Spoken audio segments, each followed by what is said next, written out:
Yeah, of course you will. Okay, so this is day 6. Yeah. Day 6, right? Right. Okay, day 6, and let's just go ahead, and we have a lot of topics ahead. So we're very excited today. Okay, every class we're excited. And let's see who will be the first chief guest. Chief guest means that somebody brought something to eat for everyone. Thank you very much. And if you brought 2 times, you will be knighted as sir or ma'am, right? So that used to be the case in Humber. Whoever brought something, yeah, I'll bring it. I'm not asking, I'm having fun.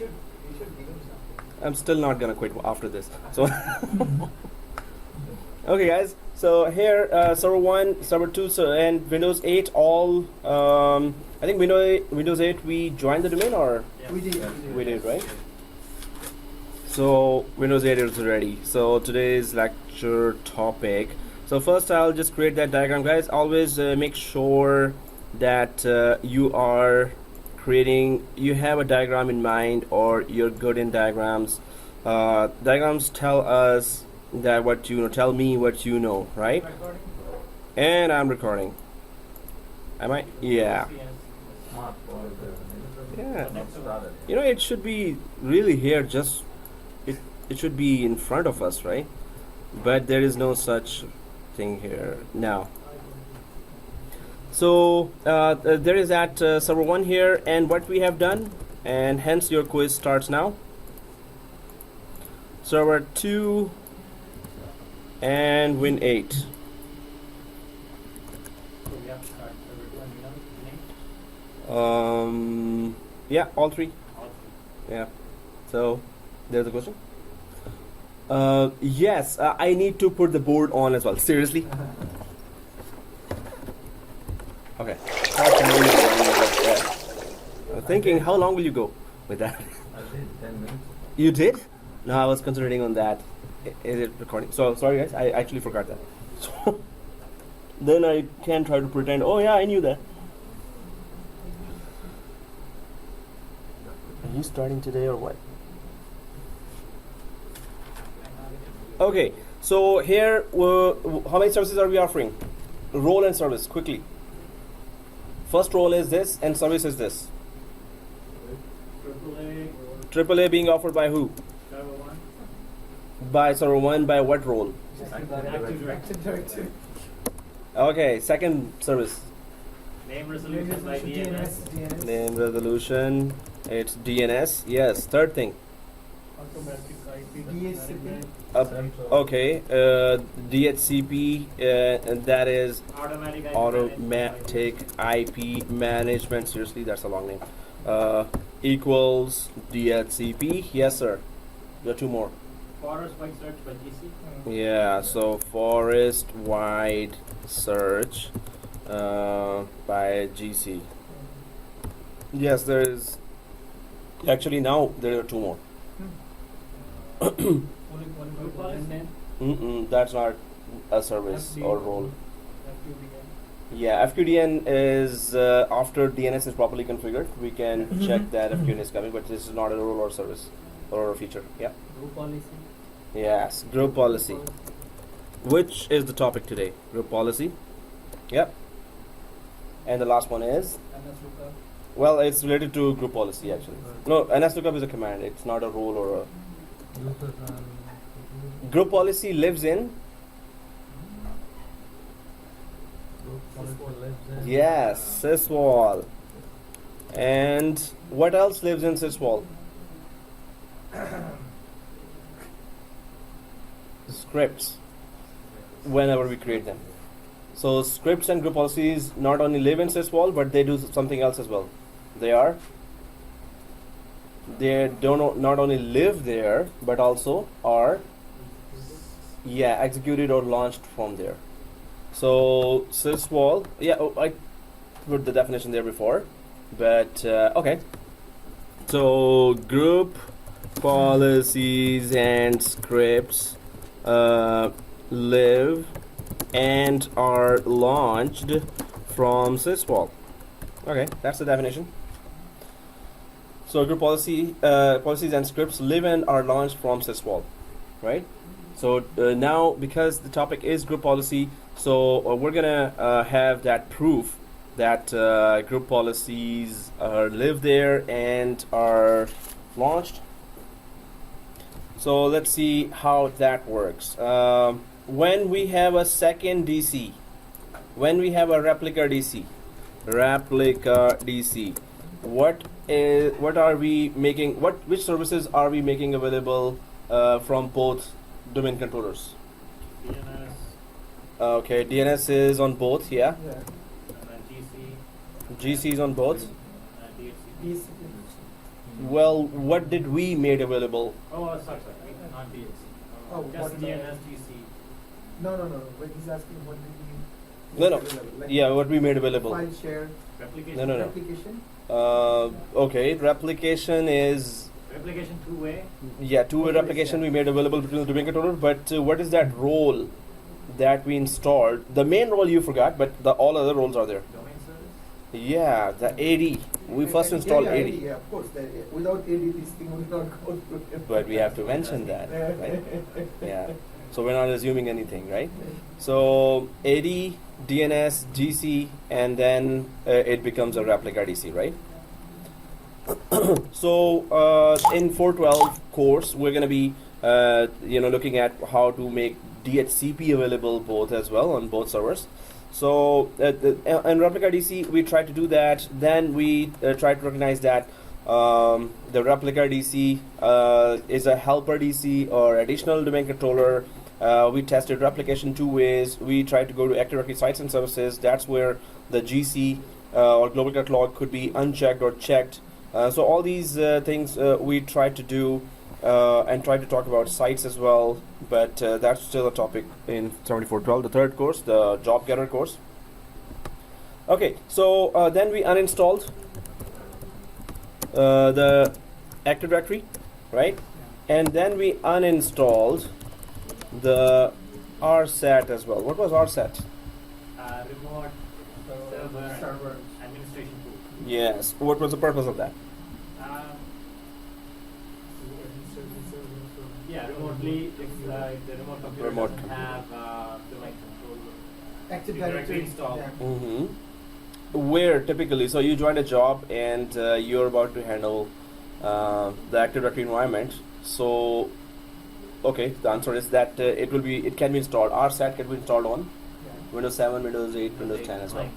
Client machines Client as well. machine. Because you'll be given a client machine, and you can remotely connect from remote desktop to the servers as well, but better install RSAT tools. That gives you the links as well, right? So well, this is all what we were doing until now. So we're gonna today go for one of the most important role here. Actually, this is not separately installed as a role. It is just installed with the Active Directory. It's a service called Group Policy. Very, very important, and that's how you control your network and try to run it with company policies. So 7410 objective of Group Policy, we're going to try to check it out now. So let's clarify our concepts here, and then anytime I'll be asking you a quiz for any previous thing. So Group Policy. Oh, I have so many slides. You're recording, right? Oh, hey, you scared me to death. Okay, so didn't we check that like 15 minutes ago? Okay, but yeah, we should check now regularly.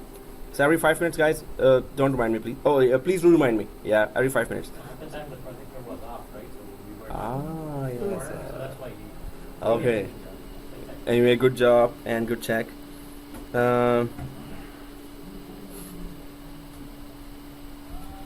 Okay, so let's just go for our group policy now. How do they really work? First of all, a group policy, a group of registry settings. So registry settings, the first name that comes, registry settings. What is a registry?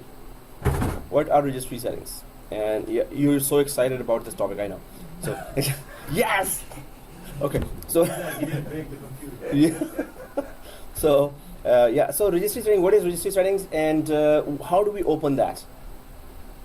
First of all, registry settings are every information about the software installed, operating system settings, and some of the hardware settings as well are in the registry of every operating system, right? So every operating system, either Windows 2012, Windows 2008, Windows 2003, Windows 2016, Windows 8, 10, they all have a file called registry or regedit. There's a file called regedit, and that file has the information of how the software installed is configured, how the operating system installed is configured, and some of the hardware components, how they are configured. If we change that value, the normal behavior of the software can be changed, normal behavior of an operating system, the way it works can be changed. So registry is the last resort, and we're not supposed to touch that unless we cannot troubleshoot something, and we try to troubleshoot any way possible, and now that it is inevitable that you have to go inside the registry and fix that. So how can we access registry? If we go inside our server 1, let's go to server 1, guys. Everyone, let's go to server 1. Once we're inside server 1, go to run and type regedit. So I'm in server 1 like this. Oops. And inside server 1, do you see that Windows icon on the left side? Yep. Right click that icon, and do you see the run? Right click that Windows icon and see the run. Everyone there? Yeah. Everyone, right? Okay, so go to run, and everyone on the run? Okay, you're on the run, right? Yeah. So anything you want to buy, just tell that guy, whoever is on the run. Okay, so here we can just type regedit, regedit. There is also regedit32, but this is more common. Regedit, regedit, and press OK. Okay, so regedit, registry editor. So press OK and press yes, and you should be looking at this application, registry editor. Everyone has opened the registry editor? Anyone falling behind? You're falling behind? Oh, okay. Little bit, because once we started the Windows 8, It is very slow? Oh, it's dead. At least it's not very slow. Okay, server 2 shut down, guys. Everyone, server 2 shut down. We don't need server 2 today. I'm shutting down server 2. Yeah, so because every experiment will be on the Windows 8, right? Suppose you have hundreds of clients in your company, and you want to implement certain kind of restrictions. So we're going to be using Windows 8. That's how we can replicate the environment or have a replica for our environment. But yeah, it is really slow. Guys, there is SSD in our computers. The D or E drive is SSD. But if it is full and we cannot remove some of the advanced courses files, yeah, then we cannot use that. But if it is not full, you can see yourself as well. If it is not full, you can just copy those machines, or let ask me to copy your machines to SSD, and that's going to be faster. But okay, so do we have in server 1 registry editor open? yeah. Okay, registry editor is first of all, it's not very user friendly. You won't be able to know a lot of things here. So if I go for current H key current user and go for you can see there's a huge folder structure here, huge hive here, software. If you expand, some of the folders keep on expanding, but those values on the right side, these are mythical, right? Like we cannot understand those values unless we have some kind of documentation that explains this means this means that. But these are the values. Suppose I go to control panel here in H key current user. So there are colors, cursors, desktop, input method, keyboard, mouse, sound, power configuration. So but if I go to power configuration, or if I go to mouse here, just to the mouse, there are so many on the right side mythical things that we some of them are okay, a bit clear, but majority of them are not clear, and we're not supposed to change from here, right? So this is not a user-friendly interface, but this is having the information of all the software we installed, all the operating system options and configurations there are inside the registry, and some of the hardware settings are there in the registry as well.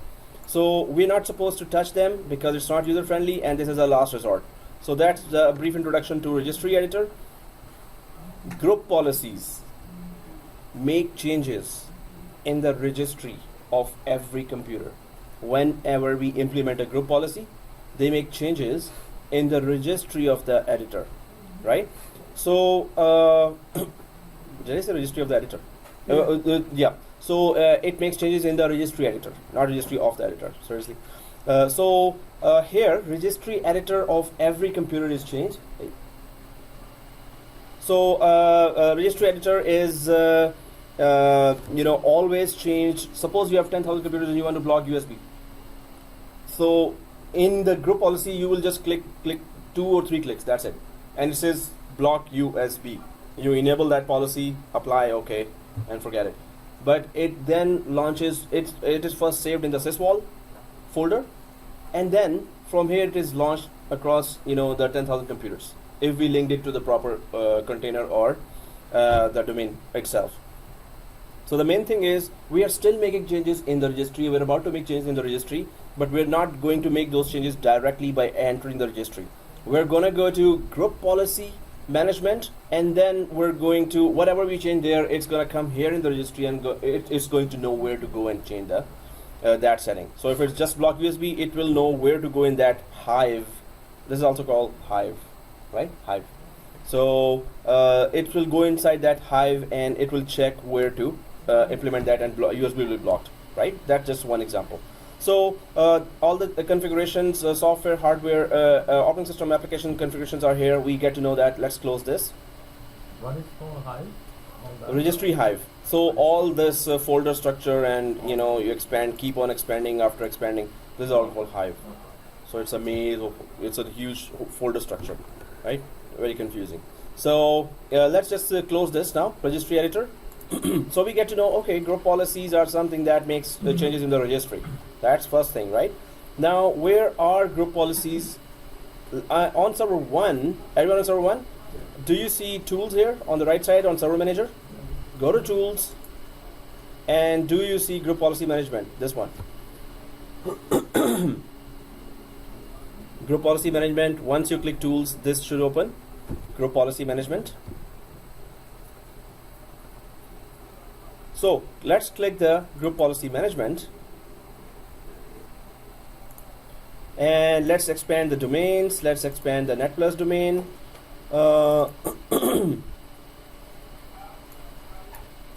So this is group policy management. Now you have to be careful that the blue line here, make sure that whichever is open, because I'm gonna ask you to go to group policy, Active Directory user and computers, and group policy management, and then Active Directory user and computers, then group policy management, right?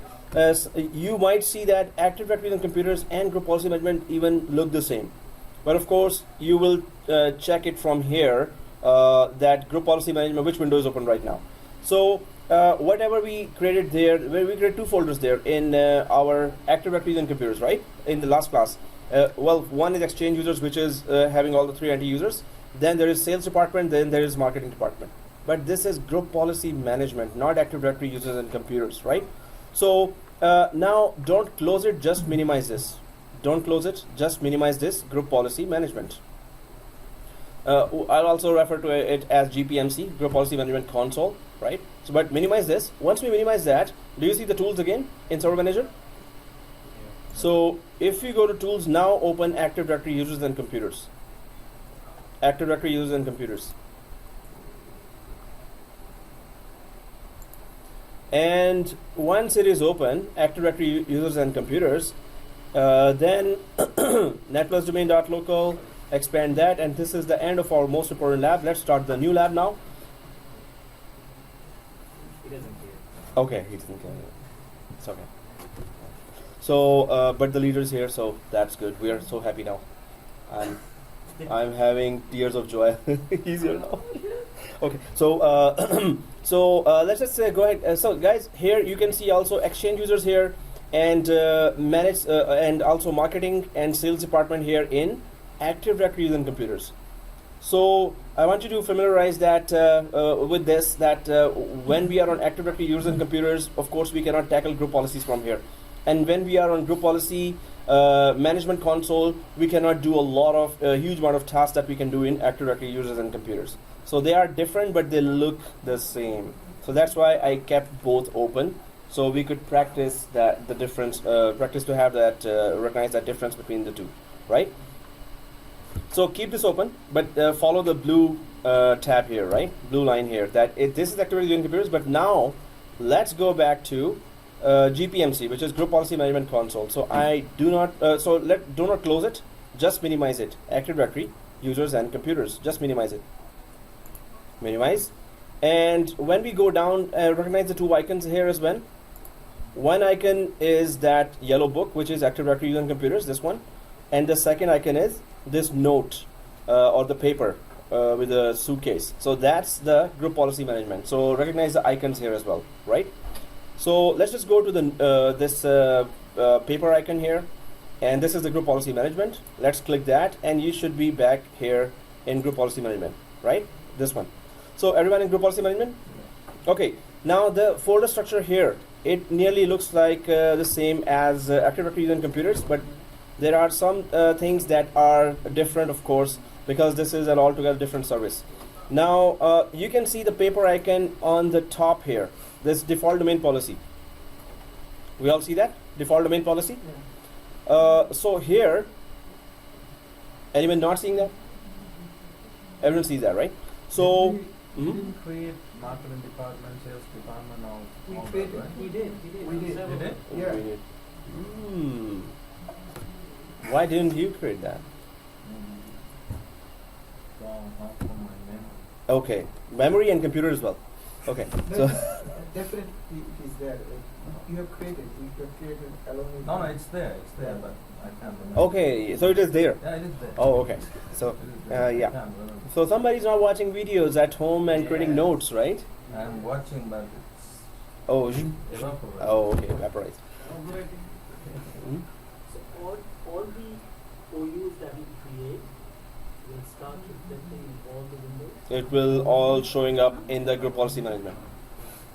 They will all show up here. And we can create OUs directly inside the group policy management. We can create those directly here, but we cannot manage users from here. If you want to manage users, then you have to go to Active Directory users and computers. But if you want to create an OU, organizational unit, you can create here in group policy management console as well, right? So did we all left click on the default domain policy? You don't see this one? So okay, see, do you see this? Then expand forest like this, then expand domains, and expand the netplus-domain.local. Do you see? Are you on this? Okay. Yeah. So follow the blue line, right? We are on group policy management, right? So it's now default domain policy, guys. When you click that, this option comes here, right? Or this warning comes here. You have selected a link to a group policy object GPO, except for changes to link properties. Changes you make here are global to the GPO and will impact all of the locations where the GPO is linked. Okay, so we got that warning, and we say yeah, whatever. So let's just click do not show here, because we need to understand what is link, where you need to understand some of the terminology it used here. So just click that do not show. It's just going to disturb us. So press OK after clicking do not show. Okay, so first of all, any document icon here, this one is a group policy. It's a policy implementing some kind of restriction, some kind of security, some kind of facility across the domain. So if this document icon is right under the domain itself, this means it is being implemented across the domain right now. Whatever policies have been, whatever settings, restrictions have been defined inside this policy, we're going to go inside as well. So whatever are defined inside this are being implemented across the domain because it is sitting right under the domain. If it was sitting under the marketing department OU, then we will say that this policy is only affecting the users and computers of marketing department here. So everyone sees the marketing department? Yes. Let's expand that. Is there a policy inside? Is there anything inside? Once we expand, there is nothing inside, right? Because we haven't created a policy, and or if we have created a policy, we haven't linked it to this OU. So how it works? We create a policy, we put some restrictions or enable something inside, and then we link it to either an organizational unit here, and it will affect the users and computers of organizational unit, or we link it to domain here. It will affect all the users and computers across the domain, or we can link it to the site, and it will affect all the domains inside. Ultimately, it is about users, controlling users and controlling computers. These are the two things we are controlling, and these are the two moving parts in an organization, right? Users and computers. We are giving all the services, we are installing all the servers for the users and computers, right? So this policy handles all the aspects of group policy management, handles all the aspects of whatever users are using and computers which are offering those services to the users. So first of all, let's just try to implement a policy just to know that, oh, what is a group policy and how does it look like when we are implementing that, and what basic components we have to touch to implement one basic group policy. So one more thing here. If you left click here in the default, now if you right click the default domain policy, everyone sees the default domain policy? Yeah. Now right click here. Do you see edit here like this? Everyone there? So default domain policy and edit. Once you go to edit here, you can see the group policy management editor. That's where we always change the policy. And just like in the registry, you saw a lot of folders, a big hive. Now here, there are two main categories: computer configuration and all the folders inside. These are just two, but if you keep on expanding, there's a lot of folders. And user configuration. So computer configuration, of course, all the policies related to computer, and user configuration, all policies related to users. So if we go, you can see both have the same folder: policies and preferences, right? So if you go to the user configuration and go expand the policies here, expand the policies, guys, and then we go to administrative tools, administrative templates here, inside the user configuration, then the policies, then the administrative templates. So another set of folders keep on coming, right? Then do you see Windows components here? Expand the Windows components as well. So there's a long list of folders after folders after folders, just like the registry hive we just saw before, right? Registry. So Windows components, whatever changes we make here will be changed in the registry, right? But this is a user-friendly way to make a change in the registry, right? This is a user-friendly way to make a change in the registry. But this is the editor I wanted you to see, and there is main categories: computer and user configuration. Now our basic scenario here is implement one policy, and it blocks the desktop of all the users, or whichever user we are about to try, and we're gonna check what components we have to touch to implement the first policy here, and we're gonna log into Windows 8 here, right? So later. So let's just close this group policy management editor only. Do not close the group policy management the console, just the editor. Let's close the editor now. So here, that definition that I was asking you to memorize, that group policies live inside syswall. Okay, so what's the proof they do? So there is one group policy object already created here that has certain policies inside configured. There is another out of the box group policy object created under the domain controllers. Do we all see the domain controllers container here? Inside the group policy management console, we see a domain controllers container, right? If you expand, there is another group policy object here created, GPO created here, and GPO created here. And we already have seen through the editor that there are many policies inside, right? So these two policies are already created. We're about to create a new third policy now. and we're going to call it block desktop policy. But there are two policies already created. Why? Microsoft has put some restrictions on the domain itself. Whenever you install a domain, it has to be safe, right? So there are some policies or restrictions that are implemented across the domain, right? So domain controller is also a very important and critical asset of domain. So there are some policies or restrictions implemented on the domain controller as well. But these two group policy objects, where actually they are, let's just check that out first. So default domain policy. So click the default domain policy, everyone. To the right side, do you see scope, details, settings, and delegation? Yeah. So if we go to details here for the default domain policy, anyone on the details of default domain policy? Yes.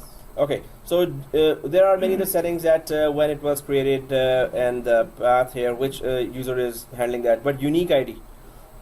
See this unique ID here.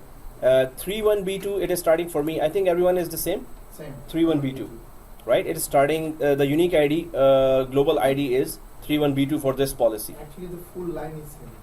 First full line. Mm. Second line up to D2 is same. But yeah, same. Okay, so 31B2.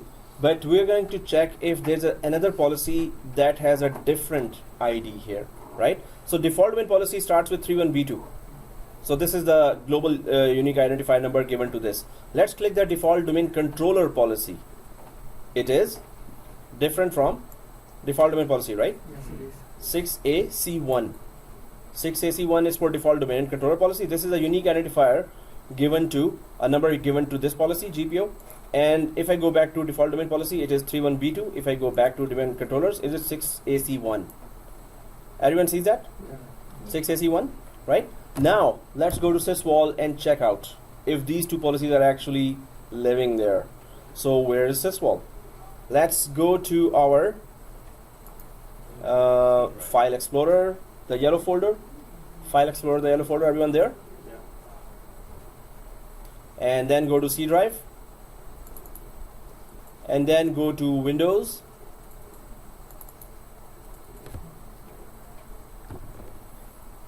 Right? So now here, do we have a syswall folder here directly? So if we click anywhere here, inside the C drive and then Windows, if we click anywhere, if we go to S, do we see syswall? So S, and there we go. This is syswall. Anyone sees that? Yeah. Just type S and go to syswall directly. So double click that syswall. Nothing there. So are you in Windows folder? You got syswall, right? So syswall and double click syswall. So inside you will find domain folder, although there are many other folders, but do you find domain folder there? Once you go inside the syswall folder and then the domain folder, do you see the policies and scripts folder? And then if you go to the policies folder, so 6AC1 and 31B2, two policies are actually living inside syswall folder, right? So when we were saying they live, they literally, we meant it literally. They are inside as a folder created for group policy. Now we're going to create a third group policy ourselves, and we're going to configure the whole thing, and that will also get created here, because if it is in syswall folder, it can be launched to all the users and computers. If it's a user related policy, it's going to launch on all the users, and if it's a computer related policy, to all the computers, and whichever users and computers we want it to connect to or implement on, right? So this is, let's just not cancel or close this policies folder, but minimize it. Minimize. So now are we all back to group policy management here? Okay guys, so let's just create our own policy and check it out, how it works and what needs to be done. So the best practice Microsoft says is when you're about to create a policy, always create inside group policy objects folder. Group policy objects folder. Do we all see that? The best practice is to create a group policy objects folder. So if we expand this folder, you can see those two policies which we just saw up there linked to, one is linked to the domain itself, so it is implemented across the domain. Second is linked to domain controllers OU, so it is implemented only on domain controllers. But the two policies are here as well, group policy objects, right? So whenever you create a policy, it's going to be first created here.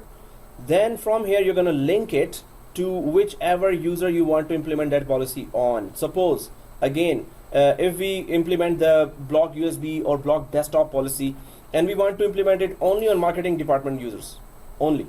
So we have to first make sure that all marketing department employees and their computers are shifted, dragged and dropped to marketing department OU first. Then we're going to say, the boss said, okay, block their USB. So first you will know, oh, user this user there. These are all marketing employees, and the computer names are this. So you're gonna copy or move those computers to the marketing department, and then you're going to create a new policy inside enable block desktop. Then you're going to link that policy Where is that to the block marketing. desktop? Where is the block desktop? We're about to do that. Yeah. So then we're going to link that policy to the marketing department, right? So that's how it is. We're going to link that policy to the marketing department, and then the users and computers of the marketing department will get that policy. But let's do that now. Okay, guys, so let's create a new policy, and the main thing here is that it has to be created inside group policy objects. So remember that. So right click this, everyone on group policy objects, right click this and click new. Everyone there? Yeah. Okay. Someone is not doing? No. Oh, I'm just following. you're following. Yes. Okay. Because I'm watching videos, I'll do it. Do later. Okay. Yes. Sir. Command has been given. So yes, sir. So I'm like shivering now. So what you forgot to say, sir? Carry on. I did. Carry on, and I'll do it later. Don't worry. आपने बोला चलो तो I said okay. No, you said you should tell me that, please carry. Oh, okay, just kidding. Okay, guys, so let's just go ahead. New here, group policy objects. Click new. And now it says, hey, what is the name you want to give to this policy? We're about to block desktop of several users. What that means is, on the desktop, they cannot change the wallpaper. On the desktop, they cannot create any new folder. Its desktop will be, if you right click anything, you cannot even right click. There will be no reply to that, right? So that's just one sample policy. There are 1,600 plus policies inside group policy. So that's a lot of policies to block anything across the Windows 8 or Windows 2012 operating system, anything, right? So here, block desktop.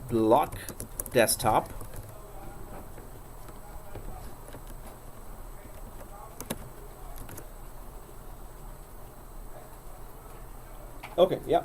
Is this the standard naming convention? Like, Oh, we can just put anything. Some companies have a naming convention, some companies don't have. So if the company says that block desktop, then put a date or put department as well, or put all description, yes, go ahead with that. But it depends on the company itself and the system administrator also. It depends on that, right? So you can put any naming convention. I'm just going for simple block desktop, which is the purpose of creating that policy. So block desktop, everyone has put that. So press OK. Once you press OK, you can see that group policy objects, this policy, this GPO has been created inside the group policy objects. Group policy object or GPO, right? This GPO has been created there, but it is still useless, right? We haven't configured anything inside, right? So now let's go inside that. So left click this, block desktop, left click. Now before going there, I want you to see this. So block desktop is left click, right? So on the right side you see details there as well, details. And what is the unique ID? 5C56. And yes, every policy has to have a different ID here, right? So what is it? 5C56. So it's different. like 7-1 F. no, it starts different, right? Yeah, for me it's different. For you it's different. Yeah, but it should be different mainly between the policies that are already there in our environment, right? So Okay, so once it is there, so it is created, right? So does it show inside that folder that we minimized yet? Does it show there? Yeah. So the policies folder that was there that I asked you to minimize, right? If you go there, there's a third policy called 5C56 here now. It is there. Yeah, 5C56. So the policy is there, right? Okay, so minimize this folder. Don't close it, minimize only. Nasreen, you're there? That yes means no, actually. The way you said yes means no way. When you say yes, then I think I can understand that you're there. Don't have that policy folder numbers. Did you close that?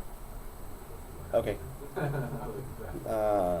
So Tim, it's on you, right? Okay. So yeah, you can go to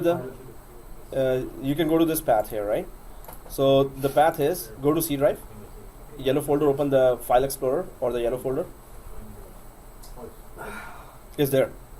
All right. So do you see the third policy there? Okay. So minimize, don't close it. Minimize. Okay. First of all, this policy is there, but it's useless to us because it's not doing anything. Just the name was given there. Second thing, let's configure that policy. So right click that block desktop here like this. Only the block desktop policy. Right click and click edit. Do we all see the block desktop policy and edit? Sir. Hang over here. Oh, server 2 shut down. Server 2 shut down. Server 1 and 8 and client 8. Still hang. Okay. Strange. So everyone there, right? So editor, edit. And then here, computer configuration and user configuration, right? We can see, but now we are inside the block desktop policy here, right? So now let's just configure that block desktop, right? So user configuration, and then everyone in the user configuration inside the block desktop.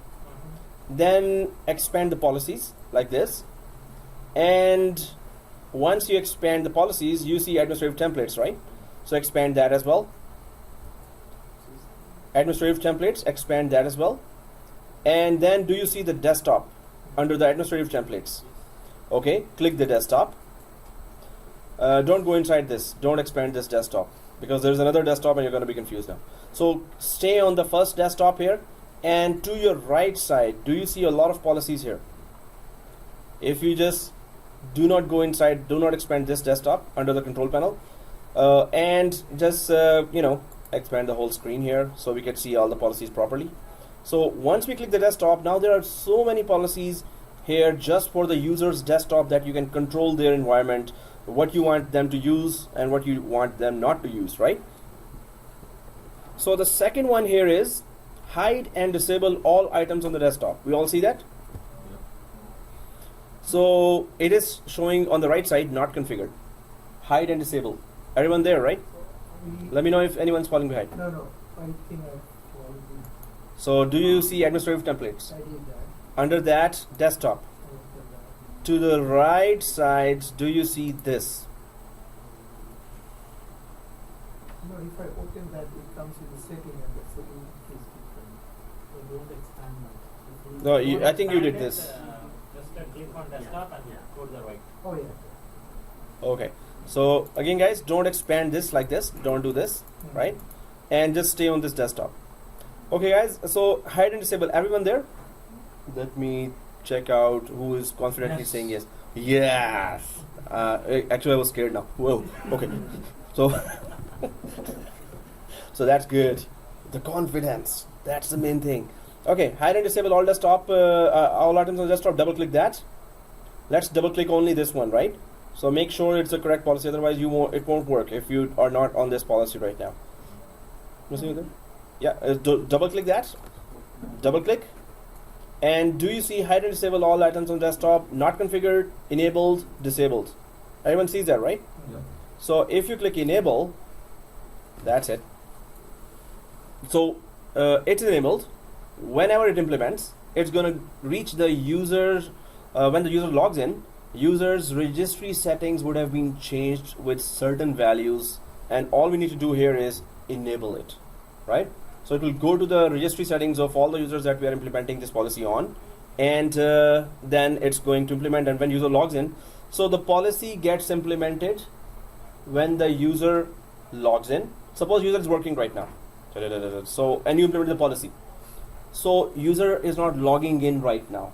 So the policy might get implemented right away, but it's not going to show there, or policy might get so policy gets refreshed in 120 minutes if the user is working. In 120 minutes, the policy gets implemented or refreshes itself. It checks, oh, is there any other policy? Is there any other policy? Oh, there's another policy here. So if it is 120th minute, it's going to implement on a working user environment. Suppose the user is not working. User just so you implemented the policy last night, and in the morning user is logging in now. As soon as the user logs in, the policy gets implemented. It is first checked, is there any policy implemented on that user? It checks, and that's the time it's taking to log in. It's checking the policies, right? So if there's a policy, it's going to implement during the login. Suppose the user was working, then you say, oh, there's a very critical policy here. There was a hack attack across the planet, so we implemented a new policy here, and that's going to save you from that. So can you please save your work and log off and log in again? That's all. So if a user is working and you want the policy to be implemented right away, you can ask the user to save the work, log off, log in. When the user is logging in, the policy will be implemented. Or if the user says, no way am I logging off, do you see all these 20, 30 documents and 200 websites I'm logged into? I'm working right now, buddy. So then you will say as a desktop support, right, that, okay, sir, can you just sit behind, go ahead, stay away from here. And then you go for command prompt and then type one command, gp update /force. That one command will implement, that will communicate with the policy, and it will implement that right away. If the user is in a working environment and do not want to go away from, it cannot log off, cannot stop it. So you can just run a command, gp update /force, it's going to implement right away, right? So there are many ways to implement a policy, and we're going to check that. Can we do it by remotely? Because you're the end user, you're using it. I'll do it from my system, from the backend. Your system by accessing remotely. Yeah, we can do that. So, okay guys, so there are many ways to implement that policy. He said GP update. GP update /force, space /force. We're going to use that. So there are many ways we can implement that policy, right? So if we have enabled that, everyone has enabled that? Yeah. If we go way down here, do you see apply? Okay, click apply and click OK. Now you can see here, hide and disable, it says shows enabled, all others are not configured. Everyone sees that? No. Okay, so now in the editor, whatever we wanted to do is done, right? So let's only close the editor. You don't have to save anything, it's saved already. Just close the editor, do not close anything else, the editor only. So I click close. Before you go, I just click the standard on the bottom of the window, group policy management editor, and I see this exact Yeah, this one. thing. Standard, guys, there is extended and standard option here as well. If you click the standard, you can see the first one here. And it applied there too. Yeah, it's okay, Yeah. doesn't matter. No, It's the same thing. Oh yeah, that's good. Thank you. So editor, guys, just close it. If you have already closed it, it's okay. So now we have configured the policy as well. Is it useful for us now? We didn't link it yet. We didn't link it yet. Exactly. So Where it will be applied with where it will be applied, exactly. Yeah. Is there a question? Oh, is what a yawn or question? Yeah. Okay. the policies. Mhm. Like when we edit it, we have the options on the right hand side, like what kind of policy do we want to. Yeah. Is that all that we have, or can we create our own policies? Oh, we cannot create. We just There are, implement what's already yeah. available to us. and that's 1,600 plus policies. Now that was like 2 years ago, 1,600. Now it's more than 2,000 policies. So there are enough policies, and yeah, Microsoft has carefully created those policies: block wallpaper, block control panel, block this, block that, and inside control panel there are thousands of things, right?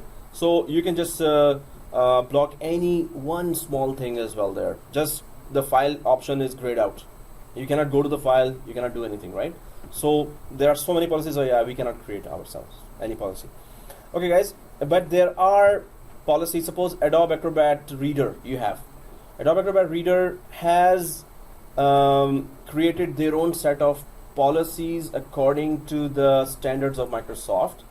So if you want, suppose you have in 10,000 users or computers, you have installed Adobe Acrobat. Now you want to handle some of the environment variables there, like you want to block printing, suppose in Adobe Acrobat. So Adobe Acrobat has created its own set of policies according to Microsoft standards. And if anyone has large scale deployment of Adobe Acrobat, you can actually download that file called ADMX. That ADMX file for Adobe Acrobat Reader will be added here in the group policy, and then there will be so many policies opening just for the Adobe Reader, right? So, and this is not all. MS Office also, there are a group of separate policies for MS Office. So those applications that are being used on large scale, the vendors have created some group of policies. Hey, you want to block my application, restrict my application for your users, we give you this as well. And we're going to create some policies that works just like your group policies. Just add it in your group policy object area, and then you can handle that application as well, right? Mm-hmm. In the group policy editor, when we went to the desktop, when you expand Desktop. that, there's another desktop as well. So if I go back What's the here, difference here? policies, administrative templates, and desktop, right? So You expand that one. this standard and extended. No, So if you expand Yes, expand the desktop, desktop. Oh, the other desktop. There are some other policies yeah. that So what's the difference between the? no. So these are just other set of policies inside the desktop. So desktop is in front of us, we can see, but in the background there are so many things going on in the desktop, right? When the profile starts, there are at least 9 or 10 folders that load with it. Every profile, favorites folder and documents folder, downloads folder, and there are so many other folders, right? So desktop is pretty big in terms of what it loads. When you put username password and it loads a huge amount of stuff there. You can start blocking any of those areas if you recognize those areas are there. Yeah. So prohibit changes, disable active desktop. Active desktop, anyone knows what was that? Active desktop is that if you put a wallpaper that is changing anything there, suppose active desktop normally is that if there is some dynamic information coming there, it's going to change that information. Suppose you have RSS feeds from some news website, so it's going to keep on changing news as the news changes from the website. It's going to change on the desktop, so that is called active desktop. So maybe you want to disable active desktop, maybe you want to enable active desktop. So there are many features here that we want to enable or disable, right? So that's why if I were you, I would, and in production environment, I would really look at what it does first. So suppose I want to remove the desktop cleanup wizard. So double click that, there is all the information here, right? So, but I would still check it inside my test environment, and then really, suppose the boss says, hey, make this desktop policy very restrictive. All the user desktops should not have this. So what we can restrict, you can just come from here and check it out. But you have to do your homework first. What exactly it does? What else does it block? What we see it blocks, but in the background, does it block something that we don't want blocked? So you have to really check the policy before implementing, right? But what it does, you can double click and it will show you what it does.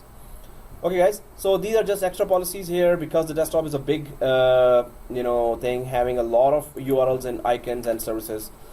So that's why there are so many policies. Okay, I'm just closing the editor. I just came back here to explain that. Okay, so block desktop policy has been configured. Now, suppose you have, this is just one policy we enabled, right? Suppose we had enabled 10 policies, suppose.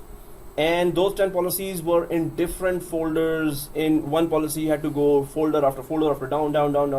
Then you enable that. Now somebody says, okay, where are those policies that you enabled? So you can go to editor and then go to then you will start thinking, oh, there are 10 policies. Okay, one was I think here, second was I think here, then Windows components. There are so many folders here, right?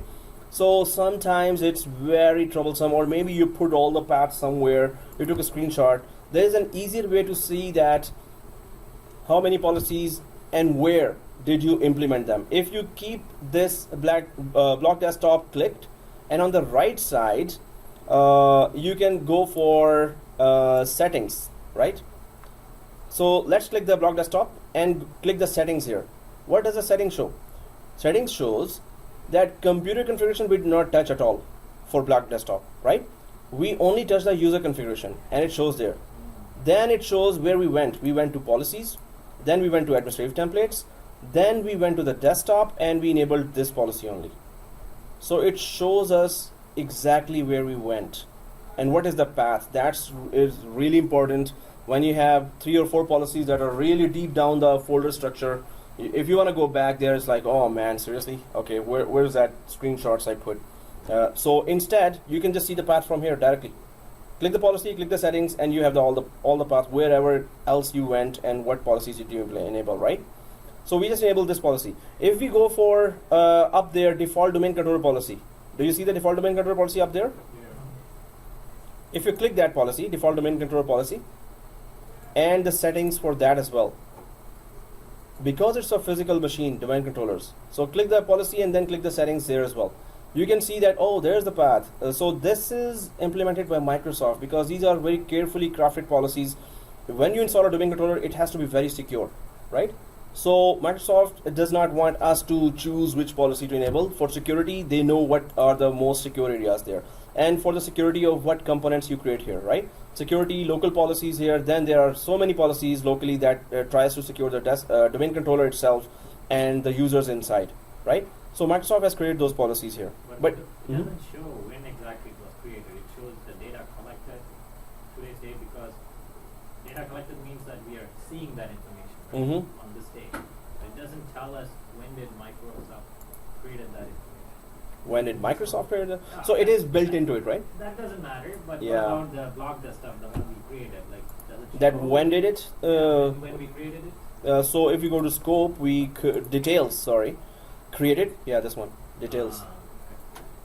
Okay, guys. So let's just try to enable and implement this policy. Now we have marketing department here and sales department. And we have exchange users, OU here, and we have all the users inside exchange users, right? So if we have all the users in exchange users, this means we can just test it now on any of the users there. So what we need to do right now, this policy is doing nothing, right? Because even if we configured it, we did not link it to anyone, right? So either we can link it to the domain itself, then it's going to be implemented on all the users, right? But if we link it just to exchange users, then it's only going to implement on exchange users, no one else.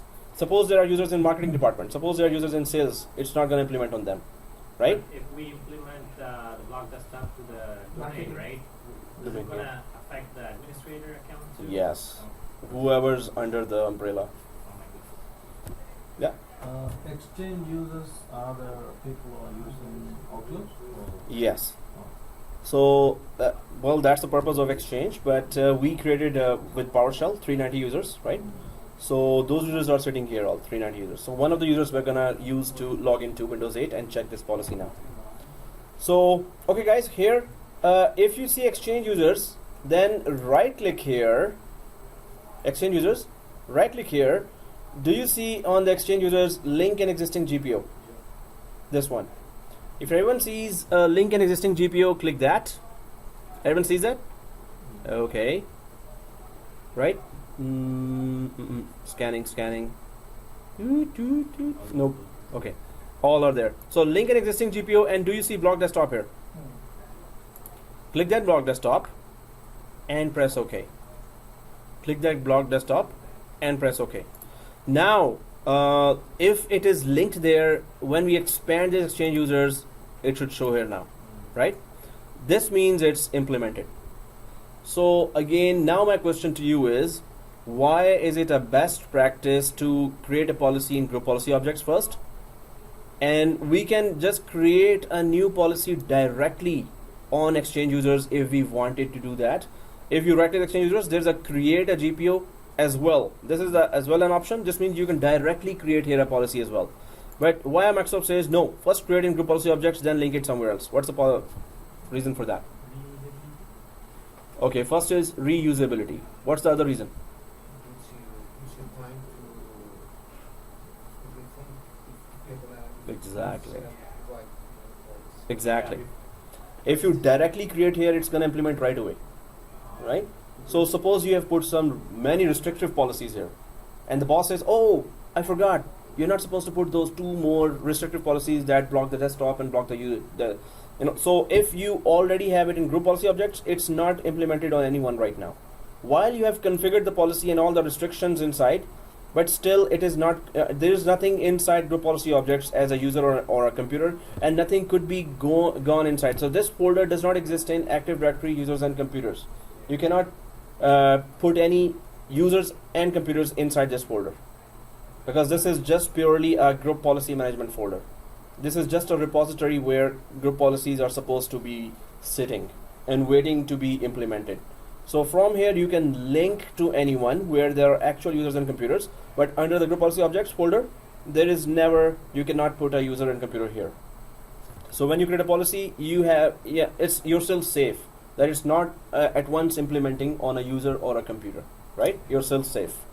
So we have linked this policy to the Exchange users. As soon as we linked it, now it's there. It's launched already, right? So as soon as you link it, it's launched. So whichever users got it first, they got it. Whoever is working right now, maybe they didn't get it right away. Those who are logging in right now will get it right away, right? So let's check it out. We linked it to Exchange users. Whenever we make any changes in the group policy, if we want the results faster, so on this computer, we will run that command that I just told you before. So right click on the Windows icon here, everyone, and open command prompt admin. Command prompt admin. And press yes. Everyone has opened command prompt. So from now on, do not close it, because we will need it again and again and again, right? So GP update. Only GP update also works, but /force means that we want to see the result now. So GP update space /force.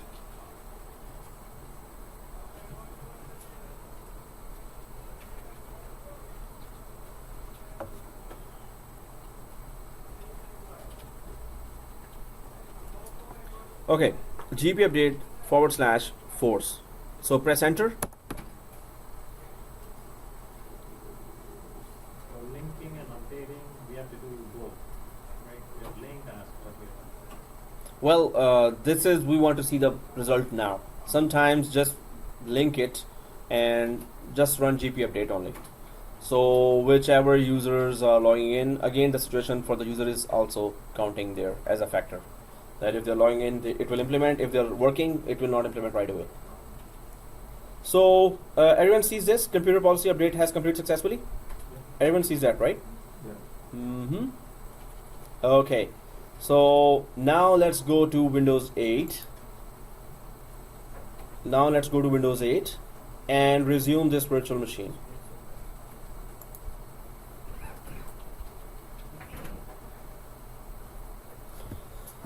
Resume this virtual machine. Okay, well, it's already there, right? So now guys, we have to log in, but do not log in from this client 01 local admin. Do not log in from that. So which user are we supposed to log in from? Is it gonna implement on netadmin or not?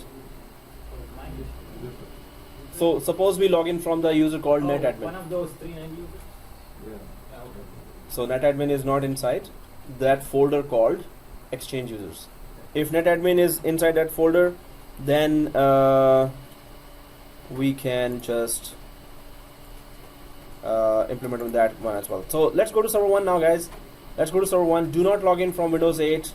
First, let's go back to server 1. Everyone, server 1, and minimize this group policy management. Don't close it, just minimize it. Right now, here, do you see down here Active Directory Users and Computers icon, the yellow book? Everyone sees that? Active Directory Users and Computers icon, the yellow book. Okay, so here we can see, do you see Exchange users? So Exchange users, you can see all those users. Now the policy has been already implemented on all these users, right? So Alan Reed, let's go for that. ALAN.REID, or any user you can select, right? ALAN.REID. So I'm just going to go to Windows 8 now, and just follow me here. Do not log in from this. Everyone on Windows 8 now? Yeah. So click the arrow, the left arrow here. Everyone click the left arrow, and then the other user. Left arrow, another user. Everyone there? Nothing there. So are you on Windows 8? Black is black. So it's loading, right? Oh, okay. So do you see other users there? Okay. Okay. And click that other user. And then Alan.REID. And the password is capital P, and then everything else is small case. ASSWORD1. So it's password 1 like this. That's the password. Yeah. So Alan.read and password 1.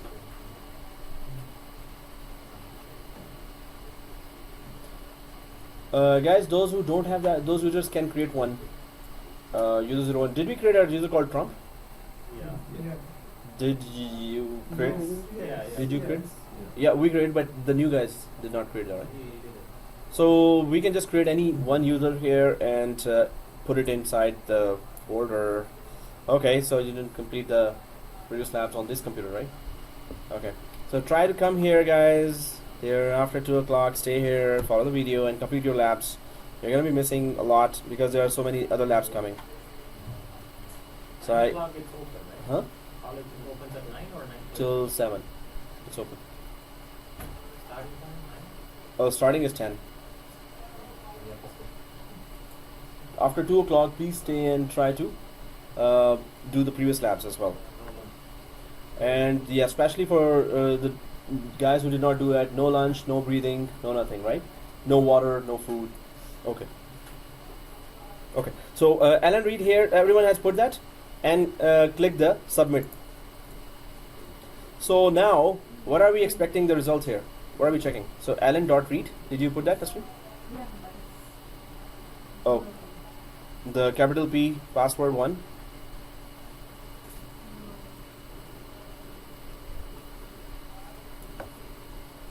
Oh, seriously? No. I hate Windows 8. Hi, we're setting things up for you. Yeah, it disappeared. So put it again. Oh, it's logged in, right? Good. So you can get new apps from the store that you will never use, and installing your apps that we will never use. But we have to wait for 1 hour for that. Okay, not 1 hour. Okay, are we all going through this pain? Okay. Ah, man. That sucks. I think in Windows 10 it's not there, right? Yeah, business teams are good. I think we should have Windows 10 as well. Okay. Oh, you got it. So you logged in early. But I see the desktop. Yes, we are supposed to see the desktop. What are we not supposed to do? Should block the desktop. Well, the desktop is supposed to be there, so we could know that was something blocked or not. So, but what was blocked?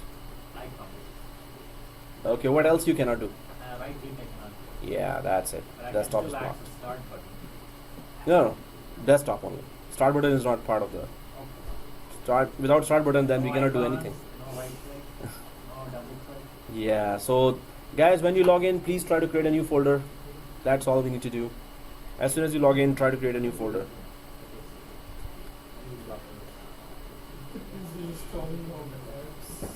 Yeah, that we will now. How long is this gonna take? This will take according to our computer speeds, but also maybe 10 minutes, maybe 5 minutes.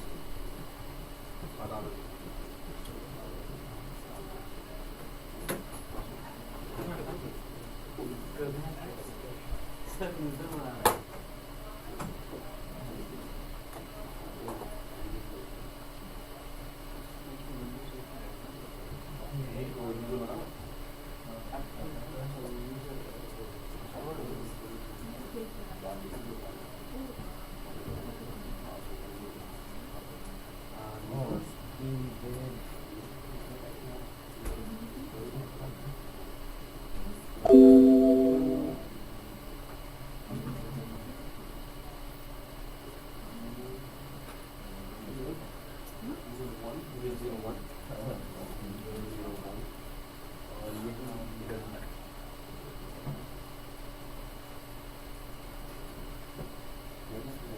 Oh, password or check.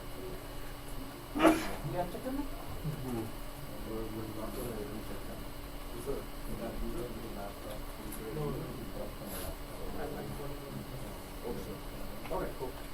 So, but after 2 o'clock, Yeah. try to follow because many things depend. Oh, serious. Taking care of things. Getting your apps ready.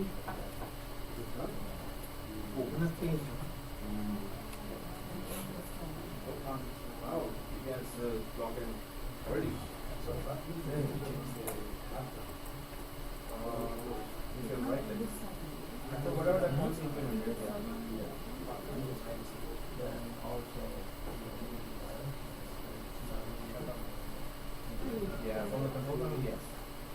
But you can change the background directly as well, right? Or the links are supposed to be there to directly do that. But you cannot write it. So directly, okay. So look. Oh yeah, you have to first join it to me. So. Last time. No sir, वो fourth class हुआ वो 8th class जो मैंने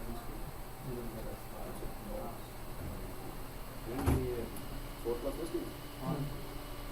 Third class was good.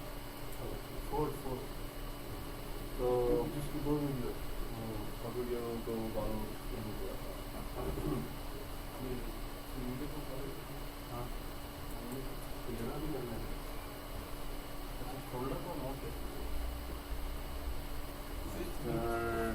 Okay guys, so let's carry on. ऐसा ना करें आप आके पकड़ो मैं बीच में छोड़ के जाएंगे अच्छा, और क्लास को जो आप रोक रहे हैं उस पर मैं आपको कैसे पकड़ूं? पूरी क्लास का टाइम जो वेस्ट कर रहे हैं उसका क्या होगा? वो ज़्यादा क्रूशल है, इज्तिमाई काम है ये, इनफरादी काम नहीं करने। हाँ नहीं ऐसे, लेकिन guys the main thing is that please follow the lab. It's your loss, right? We're not losing anything, right? So for exchange servers. You're on some other big project, okay? So I don't know who's telling you to do that, but really you're not concentrating on what's in hand and you're going for something else. So try not to listen to those guys. My recommendation is for your own good, right? No, we do. We have a separate course for ESXi, right? We try to understand in that course what is ESXi. But here we don't. What is that course called here? VCP 6-DCV. It's called that in the whole planet. VCP 6-DCV. VMware Certified Professional. Okay. In that we use ESXi. That's VMware and this is Microsoft. Yeah. Okay. So it's better to just follow this class recommendations, but I think you're going to be more confused. At the end of 7410, you'll be just doing, I don't know what I learned. You're going to be doing that, right? So it's better to, it's for your own good, I'm saying, right? Otherwise, I could just keep on doing and ignore that, right?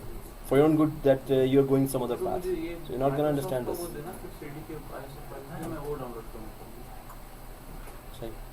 So after 2 o'clock, please stay here. Hey, job भी तो चलो फिर. Okay, good luck then. VM equal to okay करना है? Seriously, you send me that link.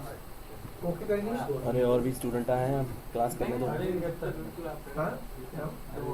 Okay guys, so here. Okay करना है क्या? No, cancel. Okay guys, so server 1 here and exchange users, Alan Reed, we try to log in here. Let's create a new folder now. Right click and create a new folder. Oh, we can't. Why? Okay, so the policy is implemented, right? So that's why. So here, that's good. But now the second thing about the policy, that it is implemented. Let's go back to server 1. Let's understand the second thing here. Now here, group policy management. This one. So everyone inside the group policy management, right? So do you see? And we're done. Okay. What? So Exchange. server 1, Yeah. and are you there in Yeah. group policy management? Yeah. Everyone inside group policy management? Okay, so here exchange users, so we blocked it on the exchange users level, right? Now the second scenario is, first scenario was block desktop for exchange users. Second scenario is that disable the inheritance of the group policy for the child OU. Now what is a child OU? What is inheritance, right? So child OU, this is a parent OU or organizational unit. Parent organizational unit, we're going to create a child organizational unit here now, and under that organizational unit we're going to place 1 or 2 users. Then we're going to try to block the group policy on the child organizational unit level. So let's just try to show that. Let me just show you in the diagram here. So this is our parent OU here, and that is exchange users. Now if we create, suppose this is a marketing department or something, and you want certain more folders created here for more that organization. So you create a child OU here, and then you name it downtown users. Yes, we are recording that too. Oh, okay. So downtown users here. So once we create that, and we're gonna create now. So users here, sitting here on this level. So there is that users, 390 users here. They all got the block desktop policy. What about the users under the downtown users organizational unit? Suppose we have 5 users there, right? So but those 5 users are suppose developers, all others are simple employees, but and you block the desktop to on the parent folder here. So this is the parent OU and this is the child OU. So you do want the policy, and the policy was implemented here. Policy implemented on the parent OU level. But so the scenario now is that 390 users will still get the policy, but those users who are under that downtown users are developers, and we do not want to implement the block desktop on them. So what do? We use a feature called block inheritance. What's an inheritance, guys? Simple. Passing on. Policies to Inheritance. You inherit something, right? Okay. Virasat as well. Yeah. All guys understood this one better. Yeah. Okay. So it's still inheritance. The word was used. So block inheritance here. And then what will happen? So if I stopped inheritance, so what are we blocking? Policy. So this means what we expecting. As soon as the implementation of that block inheritance on the downtown users level, when the downtown user logs in the next time, what are we expecting on the desktop for that user? They can access the desktop and the icon. Right click. So exactly, the policy will still be implemented on all the parent OU users, but it will not be implemented on the 5 users in the child OU because of this block inheritance. Do not inherit the parent policy to this child OU, right? To the users of the server. Suppose then the scenario even goes bigger. Suppose you have so many child OUs under that child OU. So many child OUs. So what will happen to the other child OUs here? There's a child OU here for the parent OU, then there's a child OU of the child OU, right? So what will happen? They won't get blocked. So all the folders below will be blocked or not blocked? Somebody said blocked, right? So no, oh yeah, what am I asking here? Of course they will be blocking the inheritance. This means this policy will work on them or not work on them? Exactly. Okay, so we understand the scenario. Let's just do it, right? So how do we block inheritance on the child OU. Let's just create the whole environment here, because then this is the next feature here. So guys, for that we need to go to Active Directory users and computers, and just move some of the users there to the child OU. First, create a child OU under the parent OU. That's the first step. Second step, transfer 5 users to the child OU. And then third step, enable the block inheritance policy on the child OU, right? So let's open that Active Directory users and computers here. Active Directory users and computers, again, the yellow book. And then go for, so inside the Exchange users or on top of the Exchange users, right click like this. Do we all see the Exchange users? In Active Directory users and computers, right? Active Directory users and computers. So go to new and go to organizational unit. Everyone there? Okay, so everyone there, right? Okay, so organizational unit here, and then of course it's downtown users. Downtown users. Okay, and of course we need protect container. So press OK, everyone. Everyone has put that downtown users. So press OK. Everyone has put that, right? Downtown users. And press OK. Did you put that? No, Downtown users. no, sir. So right click the Exchange users and create the downtown users. Right click the Exchange users like this.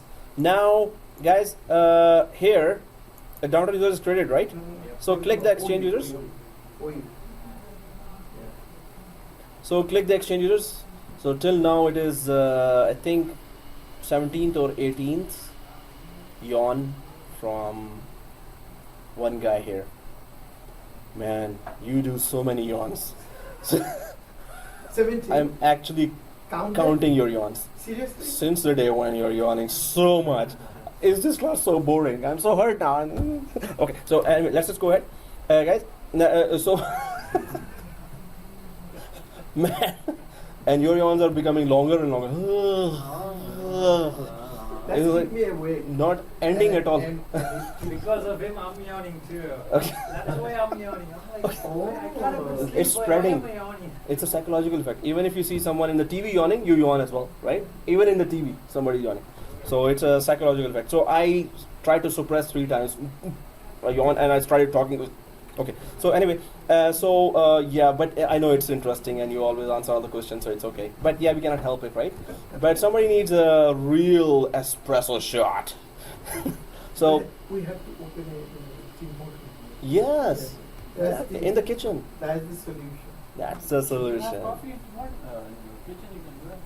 Yeah. That coffee will not. Well, yeah, only Tim Hortons coffee. So, okay, guys. So downtown users here. Now let's go back to Exchange users and select 5 users like this. So start selecting. Press the Shift button and start selecting. Press the Shift button. So first select first one. Press the Shift button and then select the last one. 5 or 6 doesn't matter, whichever, whatever number. Right. So everyone has selected like this. You can drag and drop them to downtown users, or right click on the selected area here like this and click move. Everyone has selected the 5 users or 6 users, and then click move, and then we can, where do we go? You want to go to downtown? Okay. Yeah, so yeah, I want to go to downtown as well. Queen and King. Yeah, exactly. So downtown, they are both parallel. Come on, they're not crisscrossing. King and Bay. He wants to go. No, Queen. I don't want him. What does he mean? It's that's whole way. अरे मैं उधर 5 साल job करता हूँ. नहीं मगर रात पे नहीं गया ना. एरिया पता नहीं. रात पे कभी नहीं गया ना. Oh man. Okay. So guys, downtown users. Okay. नहीं वो दिन की बात कर रहे थे. Yeah, I was Somebody like, else took us that night. Mm-hmm. I've been there for RBC, so I know that. Okay. So downtown users. Oh man, this got recorded. Okay. Even the last thing I forgot to edit. So okay. So downtown users, press OK. Okay. And is it the 5 users are shifted there to downtown users like this? Oh, yes. One, Like this? actually, 1, 2, 3, No, 4, 6 5, users. 6, yeah. 6 is okay. 7 is okay. 8 is okay. Right? So now make sure that which users are there. Alan Reed is still there, right? Yeah. Alan Reed is there. Yeah. So all the other users still should be under the policy, and the users under the downtown, after we are done with the block inheritance, they should not have that policy. So remember the name from one of the top users. So exchange users, do you see Alice Mullins or Alison Lindsay, or just remember any Anna Hayes? I think everyone has Anna Hayes. This is the smallest name, I think. So ANA.HAYES. Just remember any of the spellings here. These are the users that will get the policy still, and the downtown users will not get the policy, right? So Alan Reed is still there, we remember that, but from the exchange users, I'm remembering Anna.Hayes that everyone has, ANA.HAYES. Okay, so let's first of all implement that block inheritance now, because we have put the folder structure there, and inside the group policy management, it should show now, downtown users, right? So right now we are on Active Directories and computers, right, everyone? Let's go down to the group policy management console again, the document icon, right? Let's go down to group policy management. Now here, under the exchange users, do you see downtown users? So let's refresh. We don't see anything under that. So where do we go and refresh? Right click here, net+domain.local, inside the group policy management console, net+domain.local, and then refresh. Once we refresh and go back to exchange users and expand that, this one, do you see downtown users? Yes. This is the downtown users, right? So under that, if you try to expand the downtown users, there is no policy showing under it. But there's a policy, or this block desktop policy is showing under exchange users. This means this policy is connected to exchange users here. Okay, let's do that. So right click the downtown users. Right click the downtown users like this. Do you see block inheritance? Everyone sees block inheritance, right? Block inheritance. I think I did something wrong. Okay, what happened? So are you on group policy management here? Okay. So even now, when we move from exchange servers, those 5, 6 users, even if we move, the policy still apply until we Yes. Right now policy is applying on the downtown users as well, but we don't want that anymore. But only it should be removed from downtown users. Above parent OU users should all have the policy Yeah, still. I'm there already. Yeah. Okay, cool. So downtown users here, right click, and as soon as you click this block inheritance, you will see a new icon showing on the downtown users folder. Right? So click the block. Everyone sees that? So click that. Now you can see the blue circle. Yeah. We all see the blue circle, right? So this means the block inheritance is now implemented. Can you see within the group policy management any users that we shifted in the downtown users? Because the group policy management only can create an OU, but it does not manage users from group policy management. It manages those users from Active Directory users and computers, right? It does not manage them from group policy management. Okay guys, so this is implemented. First of all, we're going to log in from Anna Hayes, and we are expecting that. Yeah, so the policy will be implemented on her. She will not be able to right click at all. The policy is still implemented because she's part of the exchange users parent folder. But Alan Reed now, when we log in from him, You can have that. yeah, block inheritance, because of block inheritance, he will be able to create folders. The policy will not implement on that Alan Reed. So let's go back to Windows 8 here. Oh, before that, whenever we make a change here, we go to command prompt. I hope everyone's command prompt is still open. Okay, and up arrow, just type the up arrow or press the up arrow button, and GPO Producer Force is still there. Enter. Because we made a second change here. So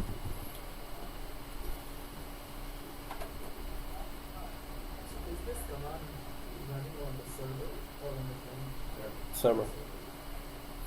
Okay, guys, but it is telling the server to implement it and hurry up. It is forcing the server to push it to the client.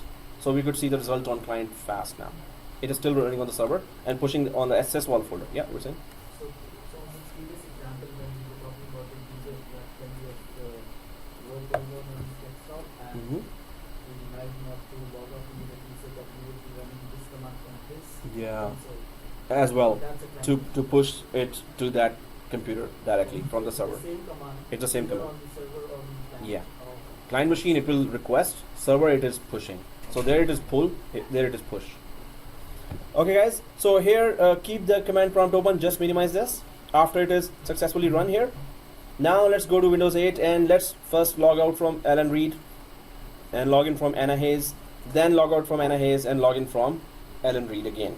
But Alan Reed has been shifted to the downtown users OU, which means the policy does not implement on Alan Reed anymore, right? So first we go to Windows 8 here and log out from Alan Reed because Alan Reed is no longer, okay, it's locked us out. So first on Windows 8, log in from Alan Reed.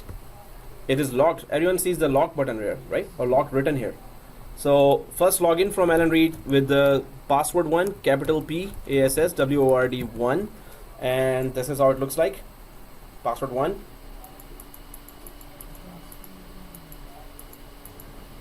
This is a password, right? Alan Reed, my node is not locked. Did you log off after the last time? I think it logged up automatically. It automatically logged off? Yeah. Oh, really? Okay. So it doesn't say lock here? No. Okay. So, yeah. So just click that and go inside and log off first. If you're already logged off, you're okay. You should be logging in from Anna Hayes, right? Okay. So right click here and sign out. Oh, guys, one more If you thing. don't log off, it won't work. No, it's not gonna work. So if we run the command from Right now, if you run the command, it's going to implement that command right even on Alan Reed. Yes, you will be able to see that. But sometimes the command also doesn't work. Sometimes. Okay. Guys, one more thing. It's gonna lock us out again and again, right? I was locked here, right? So I had to put the password. So if you right click here and go to the power options, we can just, it will stay logged in instead of lock us out every time when we go back.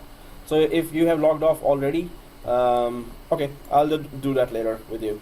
So I'm just signing out for now. Signing out and signing in from Anna Hayes. Sign out from Alan Reed. So Anna Hayes is supposed to have the policy. This means she cannot do anything. Right click. And Alan Reed should not have the policy. This means he can do right click and create the folders, right? So right now, first of all, I have signed out from Alan Reed. Everyone did that? Yeah. Okay, then go to the other user. Go to other user and ANA.HAYES and the same password, capital P ASSWORD 1. So everyone type this.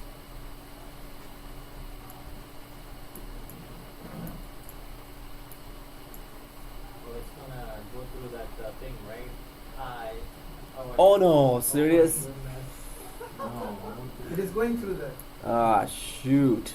I hate Windows 8. Is there a way to disable that? Yeah, there should be. I just did not go there. There should, yeah, there could. I think there should be a good policy for that. So Anna.Hayes and this. I should log in quicker actually. Okay, let's go for a cup of coffee and come back. Yeah. Off or on? Okay. Yeah. So everyone in the area is okay with that fan? Yes. You're okay with the fan? Yeah, today it's needed. Yeah, it's gonna be what? 29, I think I have seen. No, my- from tomorrow Tomorrow it's gonna it's be 25. Today it's I 17. didn't change my Very cold, yeah. winter tire yet. I'm just. What? still doubting the nature. Yeah. I didn't change it. You have to change that. It will be more. I know, but these Yeah. days Oil. it was 6 degrees, 7 degrees anyway. So that was okay. Winter And it tires is for very- just snow, right? Like my one is not that thick. Oh, It is- all seasons? It is not all season. It is Still got winter. Winter tire, Yeah. but not like the Hancock something. They come like with this thing. Oh yeah. So okay. So It'll yeah, take but more gas. changing the tire is Huh? It'll take more gas. Little bit more. And also your tires not don't wear out soon. Yeah. If you have that. for slippery surfaces. It's there now. It's not slippery, so. But anyway, he's a rich guy. Come on. It's okay. Yeah. Doesn't matter. 4 new tires, so what? $1,000. Yeah. Also, will that be you? That's- He So- doesn't have to come to class. No, it's just for knowledge. Just for knowledge. Yeah, just time pass. Time pass, or also he's a manager, so he would know what users are doing. So that's why there were 2 managers who came to the class just saying that I'm a manager. I just need to know what they are doing. That's why I'm learning that. Otherwise, they will say, "Oh, I've done my work and I have no idea if they did it or not." In my industry, actually, you like Which one is that? especially retail. Retail. Okay. Yeah, retail management. You don't have to know how to sell. You manage people. So technically, Yeah. if you put a manager on the floor, he's a disaster. So Anna Hayes logged in, and let's just create a folder, guys. Right click and create a folder. Oh yeah, I created already. Really? Really? No, joking. Okay. Don't do that. Okay. So okay, guys. So let's just log out from Anna Hayes. So policy has to be implemented. This is an expected result, right? So let's log out from Anna Hayes and log in from Alan Reed. So Alan Reed. Now we have to create a folder there, right? Yeah. Signing out and signing in from Alan Reed. We also see the recycle bin for Alan. Okay, you're already there. Cool. I created it. That's good. Alan Reed and the password 1. So everyone there? Not yet. Okay. Windows 8 we're working on. Oh, yeah, that's the fastest window ever existed on planet Earth. Even aliens just got the copy from us. That's exaggeration beyond exaggeration. So Alan.read and then just log in, right? I saw a documentary on that day. It was saying the computer technology was given by aliens. Well, there are a lot of Processor, microchip. other Video theories. is made by humans. Document. That video was made by a human. So idea was coming from someone. You know, nowadays it's like, not nowadays, since the science started, we need proof. So yeah. But thank you, aliens, anyway. Thank you if you're listening. Okay, so Thanks for putting us in the job. yeah, job market. Otherwise, yeah. Okay, guys. So let's create that folder here. Right click. So policy is not implemented. Yeah. The password 1 is not Capital I have P. a problem. Regional support. Yeah. What's the problem? This LM read also not like that. The capital P. You did not transfer that and read to. So you're go to server 1 Yeah. I and can see still downtown users. Alan Reed is there inside download users. Okay, that's why. Okay. So- We'll see on group policy manager or No, go to active directories and computers. Active yeah, directories LM and is there. inside downtown users. Yeah. Did you click downtown users? Oh, here. Oh, then Yeah, we were expecting here.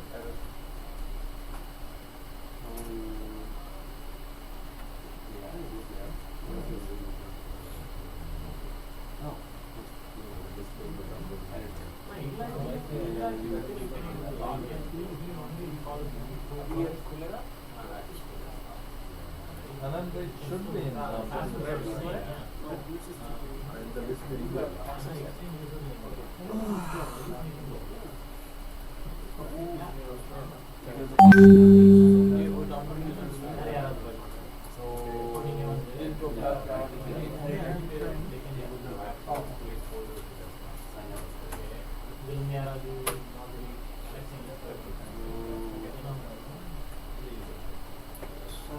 Did you sign out and sign in from Alan I just sent out. Okay. Yeah, I sent out.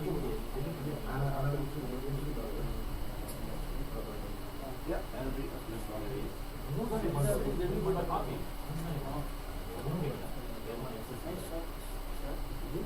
Oh, wow.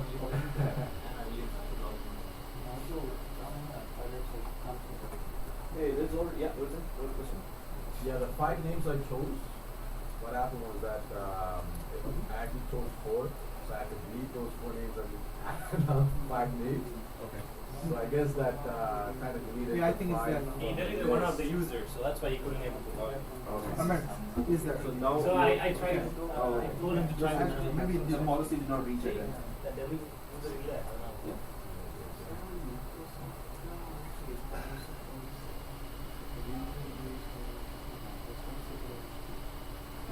ये break वाले अभी class time में இந்த user को Right, sir right. अभी mail करना फिर संबंधित user को नहीं अभी किसी ने नहीं कहा यहाँ बिल्कुल ऑफ द ट्रैक होता है नहीं get the access to event right sir sir को event ये किसको चाहिए आपको चाहिए अच्छा तो बता दें ईमेल अभी लेना यूएसबी फाइल लाए हो वो मैं आपके ऐसे वो भी फॉलो कर रहा था, वो वीडियोस नहीं आ रहे okay ये अंदर वाली. Okay guys, so let's just carry on with our different tasks here. I've been going a little slow, let's go a little faster now. And but the main thing is yes, if we are understanding or not. So I'm on server 1, back from the break, and here so let's go on server 1 and then okay with that? Yeah. It's not us. To handle it, It's not us. Son. It's not us. We didn't It's not send us. us. It's the big guy. Hey, am I big? Seriously? Sorry. I'm so smart and small. Oh, okay. So anyway, let's just go ahead, guys. There's that downtown users, and we try to prove that the block desktop policy is implementing. There's a third policy here called enforced. And what is the scenario now? So if we go to that scenario, we have already tested the block desktop scenario. Server 1, yeah. So if we go back to this scenario here, we were blocking the policy from the child OU, right, which is the downtown users. Now there is another scenario here called enforced, and that scenario means that enforced is the scenario. And what does that mean? It will make block inheritance ineffective. So enforced policy, enforced just means that it will make block inheritance if you have if you enable this option enforced on the parent OU, wherever in the child OU hierarchy there was block inheritance configured, that block inheritance while it is configured will be ineffective. It's not going to work anymore, right? So it's not going to work. We have that block inheritance still there, but some students think that enforced policy just means that if the policy does not reach the clients, then you click enforce or you enable enforce. But enforce main purpose is if in a large company, what happens is there are sometimes hundreds of folders, right? So you cannot just possibly go down to, or it takes a lot of time to go down to which folder had created that block inheritance and where. So if you want a parent policy, that is very important, and from the top you have been approved that no, implement that parent policy from the parent OU, and whoever has blocked any upper policies, just make that block it as ineffective. So as soon as you click the enforce button here, the block inheritance will no longer work. It will be there, it will no longer work, right? So this means Alan Reed, after we click the enforce, Alan Reed will be we are expecting what in that account? Alan Reed. We log in and You should not be able to. yeah, so policy will be implemented. Alan Reed will not be able to right click again. While Alan Reed sees that block inheritance is still there, it will not work if we on the top here on the parent OU, if we click the enforce policy, right? So that's another option here. There's kind of a war going on now that downtown users, hey, we don't want that policy. Then the order comes on the top, no, everyone will have blocking as desktop. So you can just click the enforce button on the parent OU and that policy will just implement, and we're going to check that now. So do we understand the scenario here? Any questions? If you remove the block inheritance for runtime users, can we just delete it? There's no. Block inheritance, we can just uncheck it and it's going to be gone, right? If we wanted to remove it. Is that the question? Yeah. Yeah, if we wanted to remove, and we're going to remove that after some time, right? So, but the removing is right click and click it again, it's going to be removed, whatever is enabled, right? But we're talking about a scenario where block inheritance is in certain levels in folder hierarchy, and you don't want to just go through every level, then talk to those guys. The order is coming from the CEO, hey, just implement that policy. So you don't care who blocked inheritance at what level, right? You will just click that enforce button and that's it. All block inheritance, while they are enabled, they will be ineffective or they will not work anymore. So let's just do that now and go to the parent OU and yeah. Okay, it's a dumb question. After you implement the policy on the particular users, right? You know it is implemented, but how do you make sure That it is implemented. Yeah. So if we right click and we cannot do that, so this means the policy is implemented. No. but- That's one way to know it. No. Yeah. Do I, I want to see it's, can I What's the proof? log in as that user and make sure he's not using? Suppose you want to implement a policy, what's the proof? And if you want to remove the policy, what's the proof that is gone? That's the question? No. Say I implement a policy on you, want Okay. to use Internet Act. Okay. But I'm not sure, even though it says Oh. implement, I'm not sure whether they're using or not. Okay. How to- Because I am sitting in a server room and user is somewhere in the branch. Yeah, somewhere in So Calgary. I did click that, but I have for myself, because I'm not there, so I have to just make sure that it is implemented or not. That's the question, right? Remotely log into Access that it, yeah. client computer and check. So we can. Implement it, No. Make sure. To make sure you can remotely log into that user Yeah. and check it. Yeah. Yeah. So Yeah, you that's as a- my question. Yeah, you can remotely log in. So But how do I know it's active? no. So suppose you implement it. Okay. So there are so many discussions going on now. You can put a policy by saying So create a new user, don't create. test user, and drag it down the countdown users, Ah, okay. and that's your test user. Then remotely connect and log in from that user. It's gonna implement. Right? So. Any questions? He has a question. Okay. You have a question? You answered it already. Right? No, he said that even though if the administrator logs into the client's computer, the user account, right? What if the user changed the password? But I told him administer password can It can overwrite. overwrite the user's password because it's an administrator. He can still access that computer, Yeah. right? But if you want to know that the policy is implemented on that computer, Yeah. just drag the administrator account if you want to use it from the administrator account. Drag the administrator account to the downtown users as well, and then log in from administrator. But the best thing is have a test account created and drag it inside the downtown users as well, where the policy is about to be implemented. And you have a test user, log off, log in. Right? Yeah.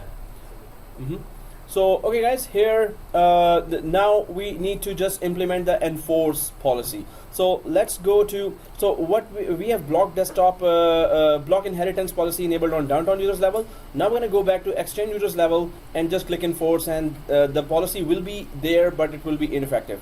So let's go to our document icon here, which is group policy management. Let's go to the group policy management console again. And here you can see the blue circle is still there. This means the block inheritance is still implemented there, right? But we want it ineffective. So the policy is implemented. This block desktop policy, let's click there. This policy is implemented on the exchange users level. So exchange users level, and right click here and do you see enforced? So where did you right click? On the policy that is connected to the parent OU, right? So right click here and click enforced. So once you click enforce, everyone did that? Yeah. Christine, you did it? Okay. Darshan, you did? Okay. Michael? Okay. So there are two Michaels here, right? There are two Michaels here? Michael. Okay. Miguel. Oh, Miguel, sorry. Okay. So, yeah. So, enforced here. Let's just click enforced, and now you can see the lock icon here, this one. If this is enforced, yeah, did you right click in? Enforced. So, you see the lock icon, right? If this lock icon is there, let's just go back to our command prompt here, and since we made a change here, we wanted to see the result now. We want the results to be seen now. So GPO update server, up arrow again and press enter, right? And once it is done, now let's go to Windows 8 again. So Alan Reed the policy was not implemented on Alan Reed till now. Alan Reed was able to create new folders on the desktop. Now, because enforce is there, the policy will implement to everyone. Yeah, question? No. Okay. So the policy will implement on everyone. So Alan Reed will not be able to create folders now, right? So, well, it's still, I don't know why it's going to suspension again and again. Yeah, it is. Mm. Do we need to sign out and sign back again on our It's already signed out. because it's locked? Yeah, it is locked. So yeah, we have to sign out and sign in because policy gets implemented when we sign out, sign in. It's more effective. It's always implemented in that case. Well, 99% it implements. Sometimes we have to restart if it doesn't implement. So it is locked right now. So it's password 1. So again, guys, password 1. This one, capital P ASSWRD 1. You put that? Right? Okay, so click that and then log off, login. Although, if we don't log off, login, there is another way to check the policy. If we enable the command prompt here and just type the command there, GPO updates at force, it's going to implement here as well, right? But log off, login is, sometimes it does not implement that way as well. So that's why I'm signing out and signing in again. So there are log out, login policies as well. So there are policies that implement on log in while users is logging in. There are some policies that implement when users is logging out as well. There are some policies that implement when computer is starting, and then there are some policies that implement when computer is shutting down as well, right? So right now I just logged off from Alan Reed and logging in again. While logging in, it's going to check what is the new policy implemented, if there is any. So password 1 again. So now what are we expecting the results? Are we able to create a folder or not? Because enforced. On the top we enforce the policy. Block inheritance helped Alan Reed to create folders, but now enforce means the block inheritance is also ineffective. So the block desktop policy will be implemented throughout the organization to everyone now. So block inheritance blocked the block desktop. Okay, that's very confusing. Yeah, you were saying? Even though Yes. in the downtown users. Yeah, now we cannot, and we know why, right?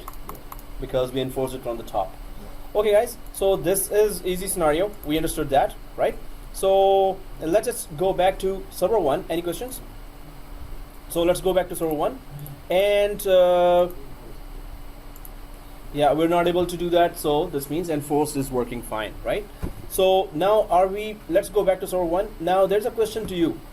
There's a request coming from sales department, and you're the Microsoft administrator there, and the request says that we need to block desktop, block run, block USB, and there are 7 more policies. So to a total of 10 policies, there's a request came to you that implement these 10 policies for only our sales department users. Suppose it's a request coming from sales department head. Now he or she is a non-technical person. You're the technical person, right? So when the request comes to you, what will you say in response to that? So there are 10 policies there, and they are saying that whenever the sales users log in, at that time the 10 policies just implement those. So whatever they are thinking is the best for their department. But you as a technical person will say no. And then you will say, why would you say no to 10 policies that have been asked to be implemented on sales department? So I already tell you one thing. You're not going to implement that because there is a reason, technical reason for that. Or you will be suggesting the sales department guy one thing. So anyone can guess already there are 10 policies that are requested to be implemented, but you say, whoa, hold on. There's a reason I would not do that. What's the reason? Yeah. Probably the policies are, since some of the GPOs are already created, and they might contain some of the restrictions which the sales team is asking to implement. So we might enable or disable those items in the So policy conflict, you're saying? There could be a conflict in the policies that they're already implemented, or what? Okay. So suppose that's not the reason. There's another reason that you would say, whoa, stop. There's a reason that you will not implement that, or you will at least give a suggestion to the sales department head who But requested the that. sales department doesn't have any existing policies No. in this scenario? Suppose there are no existing policies. This is the first time. First one. Then what? There is a chain of command that has to be followed. Okay, suppose approvals are done. It was followed. Then what? So there is that golden rule here that the policy gets implemented when the user logs in, right? Okay, that's a clue I just gave you. The policy gets implemented when the user logs in. Can you guess now in next 10 seconds that there's a problem now? You're giving me 10 policies and the policy gets implemented when the user logs in. They are not, Users are created, suppose. they are not moved to the front end. They are moved as well. So the They have to log off, log in again. okay, they will log off, log in You again. need to do it by command. They are not linked or something? They are linked as well. Then what? If somebody grabs this one, wow. Is the command prompt? The thing is done or no? They are not up. Oh, suppose we did that too. Okay. That's not the reason. That's why I'm saying, okay, suppose that's done. Because that's not the reason, right? The reason is, 10 seconds are up. So the reason is that the policy connects, the policy is implemented when the user logs in. If there are 10 policies, so one policy, okay, user logging in, second policy, user logging in, third policy, fourth, fifth, sixth, seventh, user still logging in, okay, let's grab Tim Hortons, I'm still logging in. I don't know why, but this Monday, I'm logging in so slow. So And- take the time. It's the time. But what about the time? Can you explain that? Time of what? More back Time of the end policy is implementing on the user. Which is making it? The system slow. Yes. The user login process will be slower as long as you add more policies there. One policy has to check it is implemented, then the second policy has to implement, then the third, then the fourth, then the fifth, and up to 10. This will prolong your user logon time. If the policy was implemented during the shutdown time will be prolonged. Wherever the policy is supposed to implement, if you have a lot of policies, that's going to make the user login experience slower and slower and slower and slower. When is the best time to implement the policy after? No, implement it whenever you implement. So once it is implemented, whenever user logs in, every time it's gonna check. If the policy is implemented from the server, it's gonna check every time the user logs in, right? Because maybe we changed it yesterday night. One policy is not there, so that's why it has to check every time the user logs in. Was it a change? No change? Okay, same policies. Is it a change? Okay, implement that change. But the main thing is user logon time will increase because every time 10 policies will be checked. So that's why you will see in production environment that very fewer policies are implemented there, and they try to just put it as less, or at least the login time should be. There are many ways to increase the login time, or not decrease the login time actually. When you log in, all the 8 or 9 folders have to log in as well, right? Downloads folder, favorites folder, and documents folder, and inside documents folder there are many things. So sometimes we fine-tune the whole logon experience by some policies implementing and then making some folders also lessen. Maybe there is favorites folder is important, so only important folders are there. Some of the unimportant folders we remove from the profile of every user. So there are many ways, and then of course you have to increase the network cable bandwidth as well, and servers, network card, and switches have to be upgraded to 10 gigabits per second. So that all adds to the experience. Then you can add more and more policies. Otherwise, if your network is not upgraded, users will really start calling you, hey, I'm still logging in. The hard disk of the user SSD and the processor is Pro, Xeon and all that stuff, still it takes that time? Yes. Still it will take time because policies have to travel the network to the group policy management server and then confirm from there this policy is there or not. So the switch in between, the network cards, everything has to be upgraded, the profile has to be smaller. There are many factors to decrease the login time quickly, and do not put roaming profile. Put mandatory profiles or local profile. Yeah. And this happens every time when you serve a phone. Every time it has to be checked. It's not the first time. Every time. Yeah, you were saying? So what is the best? Go ahead. What would be an ideal solution to the problem? Yeah, that's what I was. Like 10 policies. So 10 policies, no way. Tell them to. In real life, there will be no 10 policy changes. That's as simple as that. Yeah, as simple as that, but you have to explain them because they want all those policies, right? There are many other ways to implement that as well, where, okay, there is a concept of local policies. What is a local policy? If you have computer, everyone has computer at home. What kind of question is that? If you have computer at home. So if you have computer at home, okay, so Windows 10, you can just go to the local policies and you can block anything you want in that particular computer. There's a group policies here. There's a group policies in every computer as well. If it's not centrally connected to a domain, you can just still go to the local policies. There's a command called gpmc.msc. You can go to the local policies there, and then you can change any policy. So you can implement in some ways a local policy. It will just check the user when is login locally, and it will not take that bandwidth to log in from the network and check the group policy management from the network overall. The main thing is in a very large environment, we have segments, subnets, right? So the server is nearest to the users. It's not like in one central location all the servers are, and the users are all connecting from all the global branches as well to that server. There are some local servers as well. So there are many factors to decrease the log on time for the user. Many factors. But one of them is don't go for a lot of policies. Don't go for that, right? There are many other ways to implement the same restrictions, many other ways. But more policies, you will suggest that director that, hey, if we implement that first, let us check that and give us some time frame. And I'm gonna create a test user. I'm gonna log in from your client machines there in sales department. And that test user will, then I'm going to show you that that the test user login time before the 10 policies were implemented was this, and log on time now with the 10 policies implemented is this. If the network overall and equipment is latest and upgraded, it might be okay.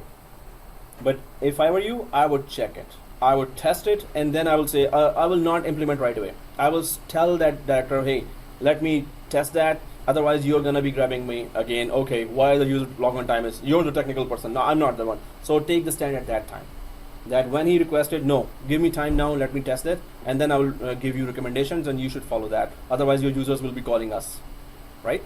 So that's the overall best practice here. Okay, can you take those folders off from starting? Yes. Right. And after it will start faster. Then whenever you want, you go and start manually. The folders. No, once they're gone, they're not coming back. So if you remove a folder, downloads folder, so it's not like that when the user logs in, then give it back to them. It's not like that. So either you remove it, or when you log in first time, all the policies apply, right? Yeah. So whatever folders, you put them somewhere. Yeah. And not to put them during the starting process. Yeah. After you start, manually. Yeah, that does make sense, and hopefully there's a solution out there for that. But either you remove the folder or you don't remove the folder. It works this way for now. Oh. Yeah. Okay, guys. So here we've tested the enforce, then we tested the block inheritance or block inheritance first and then enforce, and now we get an idea of, okay, there could be a hierarchy of folders here, and we have to be very careful about the policies here that we implement. So now the question to you is, if I have this policy linked on block desktop here, on Exchange users there's a policy called block desktop, right? So and that policy is living here as well, group policy objects here, right? If I delete the policy from here, the block desktop policy which is under the Exchange users, if I delete that, will it be deleted from the group policy objects here as well? Or is it going to only delete from here but not here? Is it going? So let's just right click here on the block desktop and click delete. Let's do that. So I'm just gonna click that and delete. And we are on group block policy management, right? yeah, group policy management, right click, block desktop, and delete. Do you see this pop up here? Do you want to delete this link? So it says it is a link that you want to delete, not the whole GPO itself, right? So as you said, yes, it's only going to delete from there, but not from the group policy objects where all the policies reside. So press OK here. And yes, it is gone from there, Exchange users, but it is still here, and we can always link it back whenever we want, right? So also, we want to remove the block inheritance from the downtown users. How do we do that? Right click and click, right? So go to the downtown users. Anyone there? Go to the downtown users, right click, and block inheritance is already there, right? So click that, and that now it's gone. That blue circle is gone. Blue circle, it's gone, right? Yeah. So if blue circle is gone, we're good. Now, so downtown users, uh-huh. what do we do? We block. Right click. See this? Yeah. Block downtown. Do you see block inheritance clicked? It is already checked, yeah. So click it again. Yeah, it's gone. Gone, right?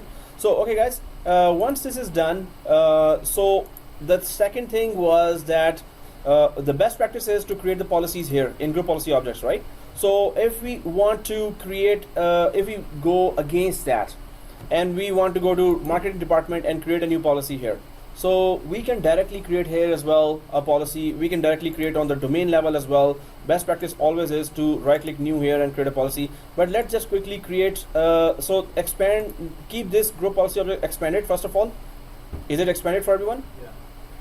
Second thing, we're gonna create a direct policy on marketing department, and we're not gonna put anything. We're just creating a policy just to see, can we create a policy directly on OU or not? So, but you will see further what happens when we do that. So marketing department does not have a policy right now, right? So right click on the marketing department, and do you see create a GPO in this domain and link it here? So it's gonna not only create, but also going to link it here as well, right? So let's just create a fake policy, temporary fake policy. Just click that, create a GPO, and it will again ask you the GPO. So block USB. We're not gonna go down and block that, but we're just creating a policy just to check, can we create directly as well? So everyone has put the block USB here? Okay, so is it done, right? So press OK here if the block USB is clicked. So once you press OK and expand the marketing department, now you not only see the policy there created, but the policy is still automatically created here and automatically linked to that marketing department, which we did previously manually. It has done directly here, that it's always going to create a policy under the group policy objects, no matter wherever you directly create it, right? But that also means that it has already implemented as well.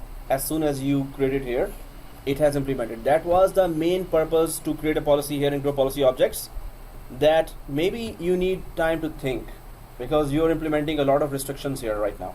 So if you don't have that time of thinking and you at once implement it, and the boss says, oh, there's one policy that we are not supposed to do that, but now the group policy has already been implemented on maybe thousands of users, so that will be a big embarrassment. that you've already implemented that. So always go for group policy objects. Although it technically it is possible directly just create the policy, it will implement right away, right? So here, okay, this is done. So let's just close all the folders here which were expanded here. Now there are many aspects here of group policies. 7411 course even go way in depth into more group policy things. But here let's just go for others. Wmi filters. So what is Wmi? If any developer would know, Windows Management Instrumentation. WMI is Windows Management Instrumentation. So guys, we have Inkpot here, so just fingerprints needed here. I'm just kidding. It's attendance sheet. Okay. So WMI filter, Windows Management Instrumentation. The basic purpose of our WMI. What is the basic purpose? To connect. So WMI, you can create WMI scripts, or there's a code there. It's kind of a language, right? So WMI scripts you create, it's not a language. It's you can create in Visual Basic, which is a programming language. You can create in any other languages there.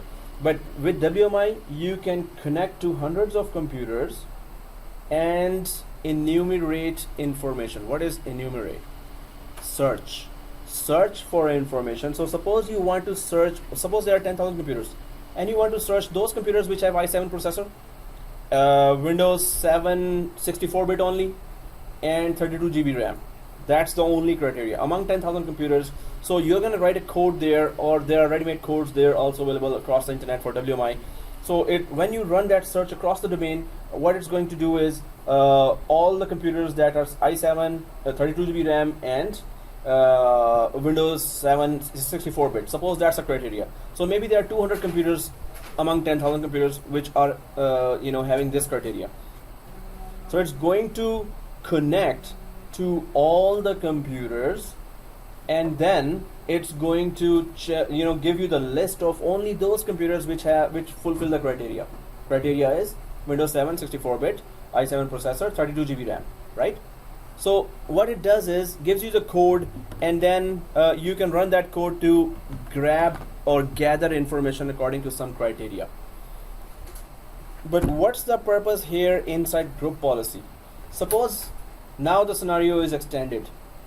Suppose you want that those computers which have Windows 7 64-bit and 32 GB RAM block USB only on those computers. So WMI script will search those computers which have the same criteria, and then you can implement block USB only on those computers which are fulfilling the criteria. So this means you should contact the developers or programmers, and they will develop the code.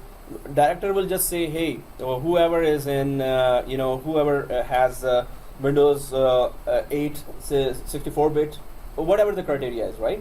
So, and processor is i3. So block USB on all those computers. So I don't know which computers are those. I don't know who's using those. But as long as that's the criteria, Windows 8.1. Suppose that's the criteria, right? We're pretending. So Windows 8.1 and it's 32 GB RAM. So or 8 GB RAM. Just search those computers. And what do we do with that computer? Now the group policy part comes in. Group policy part comes in like it just block the USB on all those computers. This is gonna require some coding, some programming there. But the purpose is this, that WMI filters will help you search for certain criteria, maybe the software criteria. Only MS Office version 10 is there, then implement this policy on those. Only Adobe Reader is there, implement this policy on those, right? So search and implement a policy. Search, enumerate, and implement a policy. That's the purpose of WMI filter. I'm going to send you a script there, and good luck trying that, because in one class I tried that, and the whole class we were not even able to do that. All the students were not able to do that. So, and we were able to only work on that. Is it done? No, sir, it is not done. What is the code again? Oh, there's a comma, there's a space, and I was like, oh, seriously. So the main purpose is gone there, that we need to cover all the topics, right? So I'm going to send you the file there. Good luck testing and let me know how it works, right? So take it as an assignment as well. Okay, guys. So one is Wmi Filters. Then second is starter GPO. What is a starter GPO? Starter GPO is A framework of GPO, the basic framework. or a template. Yeah, as you said, framework of GPO. The main purpose of starter GPO is, and this is gonna be a little confusing. Let's see who gets it the first time, right? But it's not compulsory that you should be getting it first time, right? So starter GPO, the main purpose. The company thinks that, or company decides, hey, from now on there will be a set of policies coming from the company, and the company wants those set of restrictions implemented on any new GPO that you create from now on, right? The only purpose is starter GPO only helps you implement some of the policies that company wants implemented on any GPO you create from now on. So GPO request was coming from sales department, marketing department, admin department, but company says whatever request is coming and you're going to create a GPO out of that request, implement some of our policies on every one of those GPO. So that is the purpose of a starter GPO. But let's test it and properly make sure that what is it, right? So starter GPO is a template GPO. Template means whatever is there will be in the clones as well. So when we create a template machine, we create clones out of that. Those clones have exact same settings, right? So starter GPO, we're gonna put some random policies there. Then after that, we pretend that there's a request from sales department to create a new GPO for them. So when we attach the starter GPO to the new GPO, the policies inside the starter GPO will automatically get copied to any new GPO we are about to create now. So that means the company policies are implemented on any new GPO from now on what we are creating. So we have to test that, and then I'm going to ask questions from you about that. Because in some courses the students were like, huh? Again, what is starter GPO? I'm like, okay.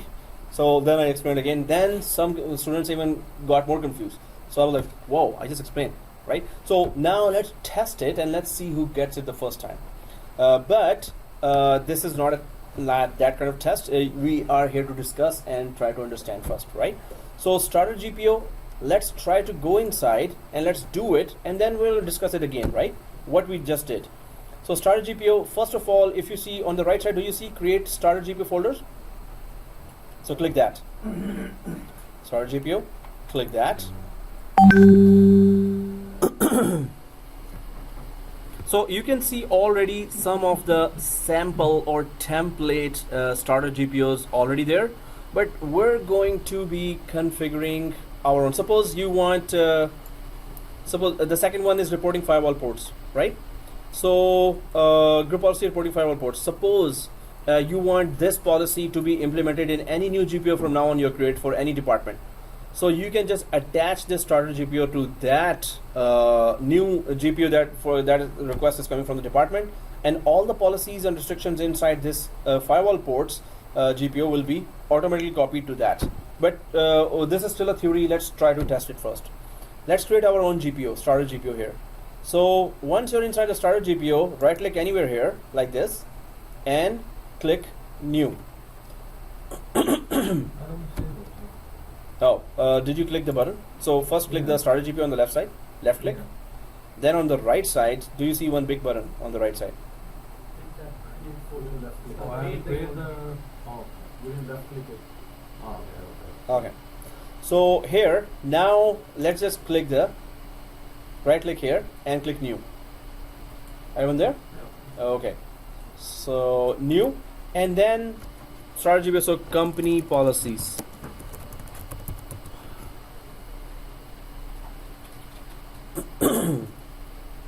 So we can just give in comment anything we want in detail in a production environment, but here, yes, it's just company policies.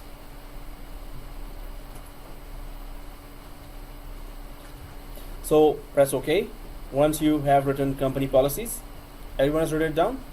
So press OK, and now let's just put some. Sorry. Okay. So did you right click here? Anywhere here in the starter GPO? Oh, you've done it. Okay.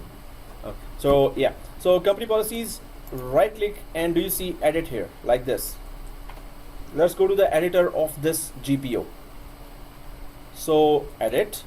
Now we are inside the GPO called company policies. And suppose for 6 months and are talking and interviewing all the directors and what are the best set of policies that you combine together that they should be there when every GPO is implemented. So when I was a system administrator in one of the universities, students were trying to run all the scripts to hack our servers, right? So the company policy was that whatever new GPO you create, you will block run, you will block CMD, and there were others as well, that wherever the script could be run and hacking tools could initiate. So we were blocking all those attempts. So that was a company policy we had to implement on every new GPO from any department that we were implementing, right? So here, company policies, some of the basic central policies, we can just go to user configuration here. This is just a random policies. We're not going to configure the policy. We're going to test the policy. We're just checking if starter GPO policies gets automatically copied to any new GPO that we're about to create, right? So we can just go to any random policies here like control panel. So we'll click the user configuration in the company policies. Go to administrative templates. Do we all see control panel? Okay, on the right side we have 4 policies here, right? I hope it doesn't ask us some extra information. I just want some simple policies. Let's just enable all 4 policies here. Suppose for 6 months company decided, okay, these 4 policies must be implemented. So we're just pretending that maybe these are the 4 policies. So if we double click the hide specified control panel items, does it ask extra information? So double click that. Oh, it does.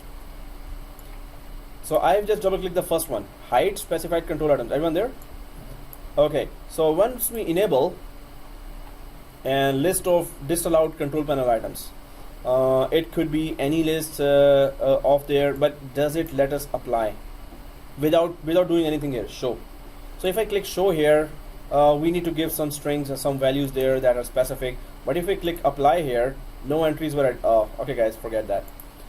We need some extra information for control. Every control panel item. Suppose you're blocking the display button in the control panel.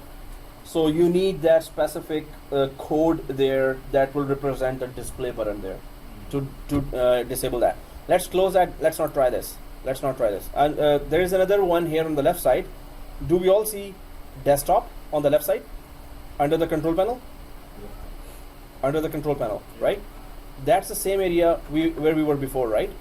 So now we are going for just hide and disable, and then remove the desktop and hide Internet Explorer and remove computers, all 4, right? So first just enable hide and disable. Double click, enabled, apply. Everyone there? Double click, enable, apply. That's the first one, right? Suppose that was one of the policies that were discussed for 6 months and should we do it, shall we not do it? Then the second one is this, remove the desktop cleanup wizard. Double click that, second one, enable, apply. Okay. Third one, hide internet icon on desktop. Third one, this, double click, enable, apply, okay. We don't have the internet explorer. Yeah, but yeah, this is just a test of policies if they get copied to any new GPO. So the fourth one is remove computer icon on the desktop, which is already not there. Double click, enabled, apply, okay. So we have, suppose we're pretending these are the 4 policies that the company said, okay, implemented on all the GPOs from now on that you create. So, right? What we are about to test is that these 4 policies, do they get copied automatically to a new GPO for sales department that we are about to create now, right? Now, the starter GPO is configured with 4 policies. But we keep on getting requests from departments, hey, can you block this for our department employees? Can you block that for our department employees? But now in every GPO we create from now on, these 4 will be automatically copied there. But there's a manual way to do that. So first of all, we have enabled 4 policies here, right? So click close only the editor, this editor. Now we have a company policies that has 4 policies implemented there, right? If we go to the left side here, go to the left side and expand this starter GPO. Everyone has expanded? Go to the left side and expand the starter GPO. Everyone there, right? Okay, so when you go way down here, do you see company policies? Left click it. Left click. Don't right click, left click. The company policies. Now on the settings, you will see what we have configured there. It already shows us the path. Under user configuration, we are in policies, then we are under administrative templates, then we are under desktop, and these are the 4 policies that we just implemented or enabled it, right? So we all see that in the settings? In the settings, right? So now let's just do that test here. So, you can just close that starter GPO here. And let's go to our group policy objects. The best practice is to create a policy here, right? So now we're pretending that sales department has asked us to block certain things, restrictions, and we're about to create a policy for that sales department. So right click the group policy objects and let's create a new policy for sales department, right? So right click group policy objects and click new. Everyone there? Yep. Oh, okay. So right click on group policy objects here and click new. Okay, so now it's sales DEPT policies. But here we will do one extra thing while after putting the name. You can see the source starter GPO written here, right? So if we drop down, do we see our company policies there? Do we see our company policies, right? So once we see that company policies here, click that. You have to manually attach the company policies. Now the 4 policies inside the company policies should automatically get copied to this empty sales department policies GPO. This is right now empty. We're just creating it. We're in the process of creating that, right? So we haven't gone inside, opened the editor and enabled any policy. It is still an empty GPO.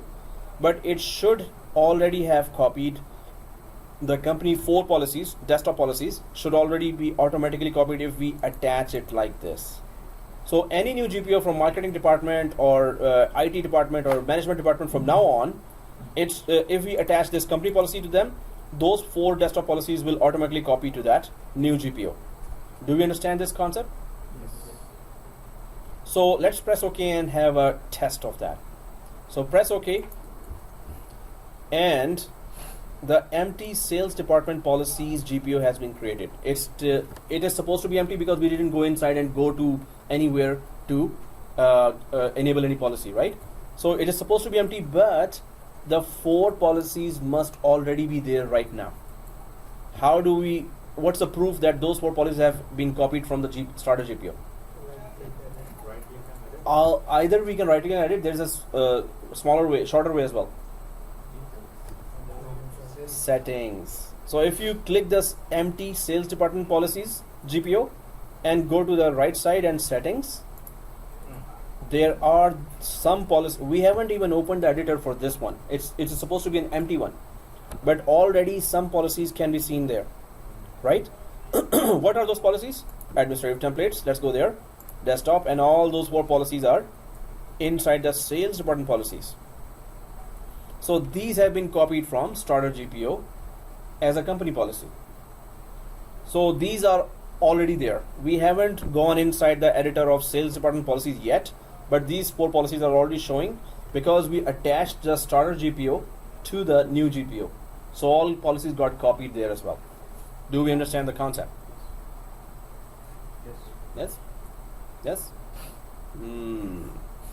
There are some yeses which are like, yes, but so who should I ask now? Yeah, you're something.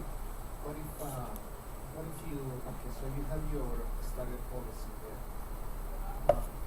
The new one that you create, you have a policy that goes against what you have in the starter. Oh, if it's a conflict, yeah, this is, you as a system administrator have to resolve that.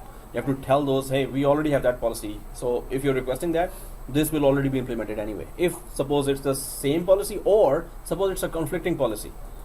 So if it is a conflict, then you as a system administrator have to check that from your test account from that department. But the system will tell you if you No. warning or something. Sometimes, no, never. It's that you implemented everything, but user will start having those symptoms, we can say. If there's a conflict policy, so one policy is enabling the thing, second policy is actually disabling the thing, same thing. So user will start seeing errors there. So that's why we should have a test user that we should log in and check the whole environment and check the event viewer for next 1 hour. If there's an event popping up saying that there's a conflict. Okay guys, so do we understand the starter GPO concept? Please create the notes, listen to the videos, create the notes at home and implement that again and again, right? If you're not implementing at home, you're wasting your time here. Do some other course, right? Question. Hmm? So, like he asked, right? Like, for example, by default, the starter GPO, we created this sales default policy which already have these 4 options enabled, right? And for some reason, like someone doesn't want this in the future policies, can we manually Delete it's them, a yes. starter, right? Yeah. When we create any policy, it will come by default If enabled. we attach, yeah. Yeah, if it's attached. But if they don't want, instead of creating another policy to disable it, can we manually disable just for that department, Yes. for example? Exactly. If the department requested, hey, your company policy, please don't implement on us, and he got approval from up there, yes, we can delete them. We do manually, we can avoid those Yes. conflicts, right? If suppose you're creating a policy, don't attach the starter GPO from the start. If that request was coming, hey, we do not want company policies attached to our policy, so don't attach that starter GPO from the start. But if you attached it already, just created, then you can still go to those areas and disable those policies. So guys, this is the starter GPO. Now let's just try to install software remotely from GPO. That's one of the other main tasks that we do. And so what kind of software we can deploy? Suppose there are 10,000 computers there and you want to deploy group, Adobe Acrobat, or you want to deploy Google Chrome. So if you want to deploy Google Chrome to 10,000 computers, and end users are like really non-technical people, so we can deploy those all software from within the group policy as well. First thing, group policy does not deploy an operating system. Group policies only deploy applications, right? In 7411, we're going to deploy operating systems from over the network to empty machines as well. But group policies deploy applications to those machines, of course, which already have Windows installed. Applications cannot install on an empty computer, right? Second thing, let me just type that.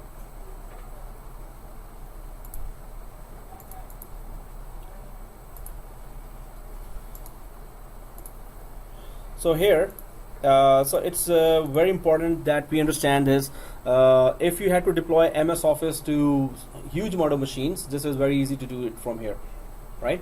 But MS Office is a bigger project and that should be an assignment actually, but we have to take out some time to do that. We can still deploy smaller applications and you will understand the actual idea behind that, how to do it anyway. So first thing here is app only through through GPO only, not only, it's only applications can be installed. Second thing, only applications, only. Oh, sorry. Sorry. Wow, you detected from here. Cool. So now the virus is spreading from Rajkumar to everyone, right? So maybe it's the fan also, but no, it's okay. So through GPO, only application can be installed. Then only .msi extension applications can be installed. If it's not .msi, it cannot be installed. Eat the Timbits. Although there's a .zap. Oh yeah, Timbits. Please eat the Timbits, guys. Yeah. Or someone take it after you visit. Yeah. So we're about to have a long break till Wednesday. So at that time we're gonna have Timbits, but please do take it. Feel free. Now the question to you is, guys, if only .msi extension applications could be installed, then what about those .exe applications? If you have a .exe application, .com, especially .exe, .batch applications there, suppose winzip.exe you download, but then the boss says, hey, deploy it on all 200 machines. So, and the boss says, the only way I want you to deploy is through GPO, through group policies. No other way I want you to deploy, right? So you have a challenge now, and the boss wants to test you that, okay, he knows that you don't know that, but you have to then, you have your master, Google, right? Google Sensei master. So if you're a good searcher, if you're a good Googler, then you will know right away what to do, right? So you have to convert a .exe if suppose it is a .exe application extension, then go for software converters to convert from .exe to .msi and then deploy it, right? You can do it anytime. In my SCCM course, we do that. We convert the any .exe or any other extension, .batch or any other to .msi, right? SCCM, yeah.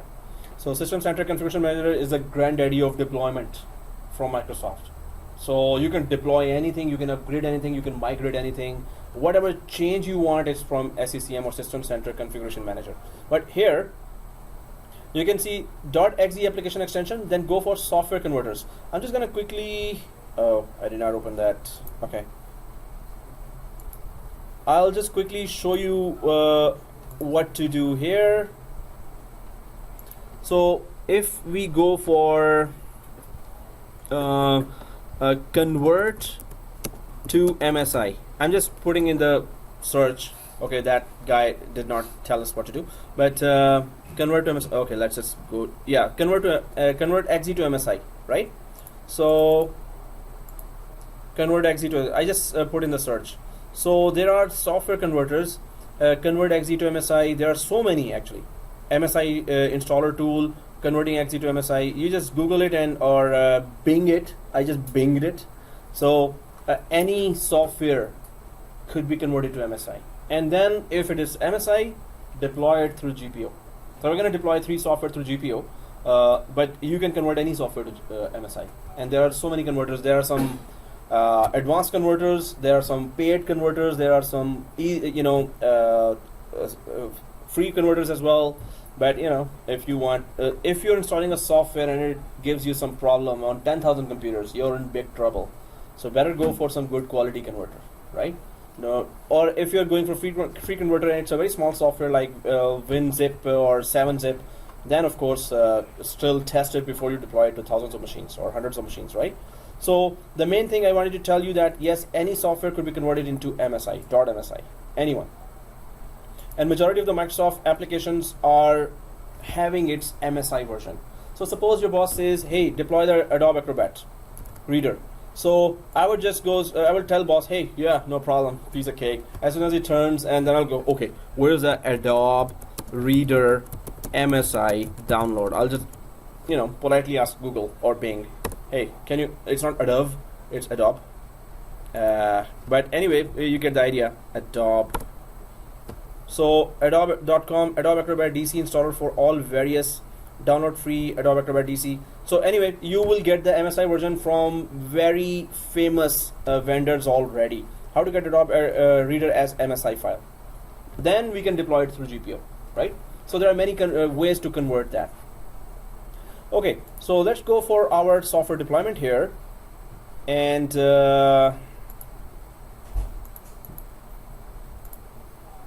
wow, it was just here. Okay. What's the full form of MSI? Microsoft installer, MSI. Okay guys, so it converts like this, and now there are 2 types of installers here as well. So there is published and assigned. So published, and assign. Publish and assign. Now, why I'm saying ed? Assign. Publish and assign. The publish means that deploy the MSI software as an option. Assign means deploy the MSI software forcefully. So do you get the meaning? Optional means deploy the MSI software as an option. What does that mean? So user has an option, user will be told where the software is now published, and if you want to install, double click that and you will install. Just like in iPhone or Android, we click an app and it just gets installed from App Store. So you have, but it's not like that interface there in Windows. But the concept is the same, that you have published a software, it's an option for the user, you want to use it, go ahead, otherwise don't do it. Assign is user has no option, it will forcefully get installed, right? So now these are the two ways to install the software. So first we're going to publish, then we're going to assign, right? So we have to really learn that, because I was told once in a university actually that install MS Office through GPO. Actually, I was challenged for that. The boss said, hey, you have to do it and through this only. So yeah, that was so cool, and he gave me 1 weekend and I was like, wow. So yeah, it is a silent installation. The main thing is, what is a silent installation? Anyone knows? No, silent installation. When installations are going on, they are singing songs as well, and they're like, hey, I'm installing. No, silent installation means that if the MS Office installs, it's not going to stop at give the key. It's not going to stop at what language you want. It's not going to stop at anything. Once you double click that, it just keeps on installing. End users do not have to put any changes there. It's not waiting for end users to do an input. Unattended installation or silent installation, both. And we're going to do unattended installation in 7411. That's okay, brace yourself for that. So it's going to be long and tough. But we have to be very careful, right, when we do unattended.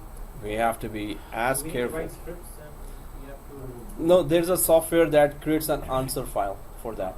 So that software is a big software. So in 7411, one class is only for unattended installation, and it's going to work. Is this also the way you do those patches, security patches? That is a separate software called WSUS. That's a role. That's for 7411. So tomorrow actually we're doing unattended installation for 7411 course. Anyway. Are we going to do the unattended installation for installing server, installing client as well? Are we going to learn that too? Yeah, 7411 we're going to do. Okay guys, so publish and assign. So let's just do that. Let's just quickly deploy 3 software. So I'm just going to send you 3 software there, and please open your Gmail, and I'm just going to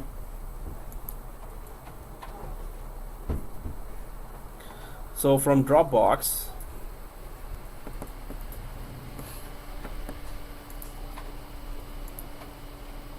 oh,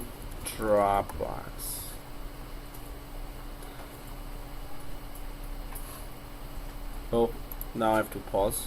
Now guys, open your Gmail that you gave me. So I'm just sending it to the group, so it should come to you in the Gmail now. So I'm clicking post here.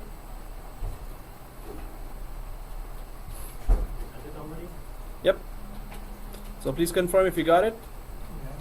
Yeah. Okay. Yes. Yeah. So please download all these and then copy it to the downloads folder of server 1. So let's quickly do that. Let's see who quickly does that. Who's the first one to do that?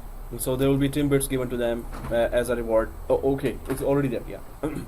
So 1. Okay, guys. So we have all copied that to these 3 software, and they're all MSI. How do we know? Because this type would show Windows installer package, right? It names it like that, but Google Chrome and Acro Read and Foxit Reader. So guys, first thing we need to do, everyone is in the downloads folder of server 1. Yeah. Okay. So second thing is, let's go to this PC because I think downloads folder cannot be shared. Can be shared. So we can create another folder under C drive now. Yes. Share. Yeah, as you did. Yeah, exactly. Let's just do that. And exactly that's what I was planning to do. So you already read my mind with telepathic skills, and then you did I that. didn't do anything like Oh, okay. So C drive. Let's just go to C drive and right click here and create a new folder called downloads. So create a new folder in C drive called downloads. Everyone there? Right? Downloads. Everyone there? So in C drive, we're creating a new folder called downloads.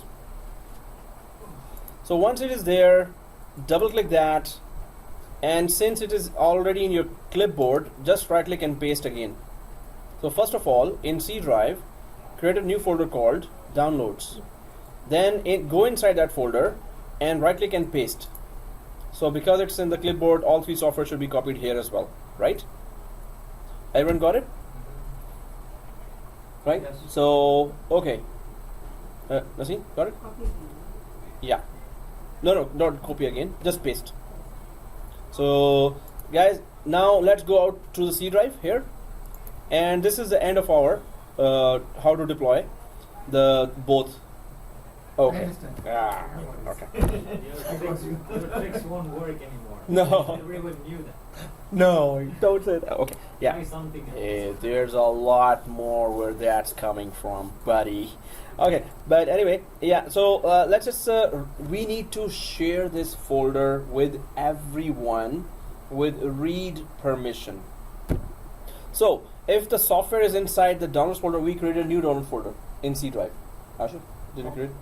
Go to the C drive. Yeah. Create a new folder called downloads. And then copy from there to here. Yeah. They're already in the clipboard, so just click paste after creating that. So let's quickly do that because we're about to share that folder as well.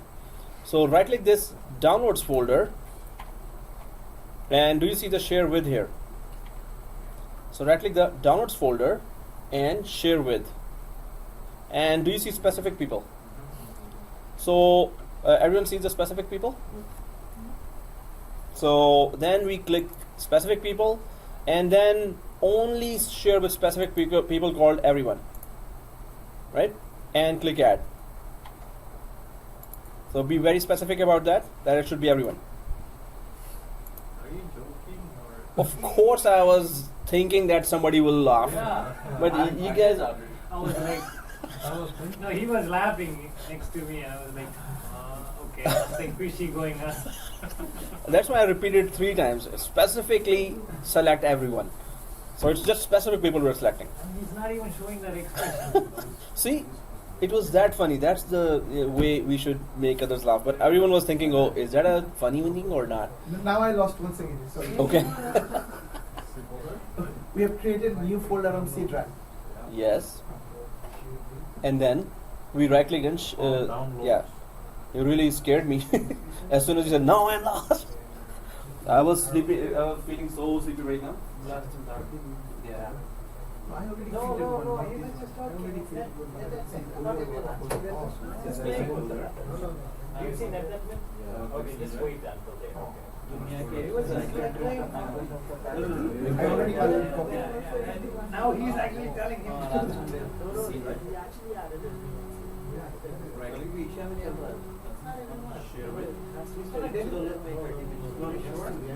Very short. Down. Okay. Everyone. He's actually adding it. Sure. Okay. But you add already everyone. Yeah, because we're supposed to add everyone. Oh.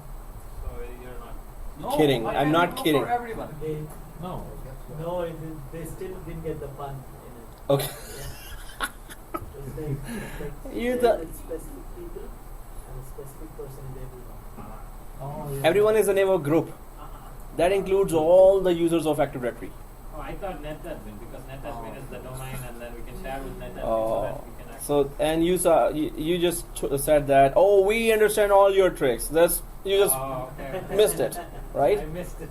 Come on, that was the easiest one. I have some difficult ones waiting for you. Okay. So we're adding a everyone group because this is a production environment, not right. This is a private environment. So in a production environment, we can just put those departments whose employees will get that software. Sales department, security group, we could add, and whichever department needs it, right? So here we don't care, right? So just put everyone and just test that way. So why don't we see the, what is it, sales department? No, if it was a production environment, we could have created the security groups. Yeah, we would see here easily. Yeah. If you just type the sales, if it's in the Active Directory, it would just fill up the name automatically. It's going to detect that. So, guys, everyone is there because it's a test environment. So, everyone and read permission. Okay, I'm sorry.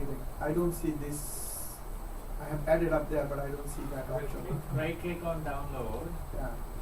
No, you were there. I did already share with So that's it. That's what we're doing. What you already did. specific people. Or now it Yeah, can. just wait. Master G, be sharp. Okay. It was not there. It was not there. Yeah. No, I did that for you. So okay, guys. So everyone read, and so click share. Click share. No, I did. But I, Yeah. that's why it was not there. Exactly. So okay, guys.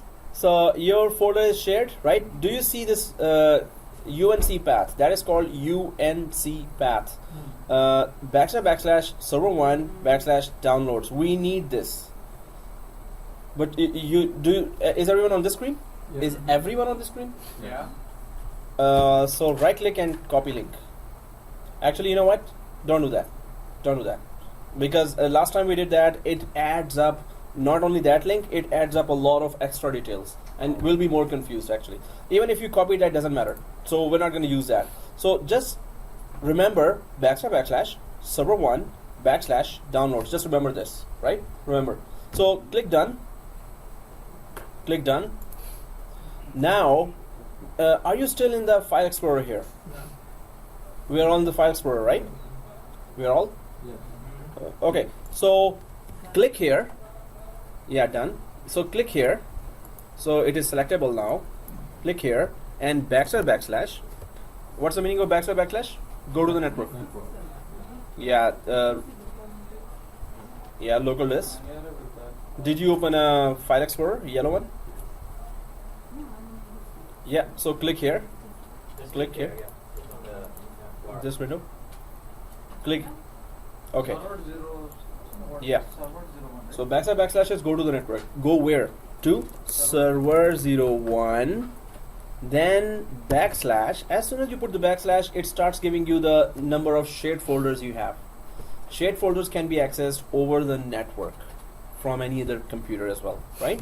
So as soon as you put that /, these are the shared folders that you're seeing right now on server 1. But we are interested in, so if you press the down arrow key on your keyboard, it will select this one, downloads folder, right? We want this inline.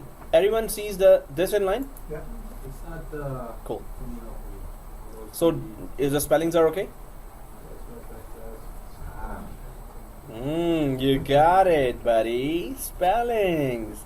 This means Timbits. Oh, okay, it's already there. Yeah. So He needs to buy Timbits tomorrow. I mean on Wednesday. on Wednesday, yeah.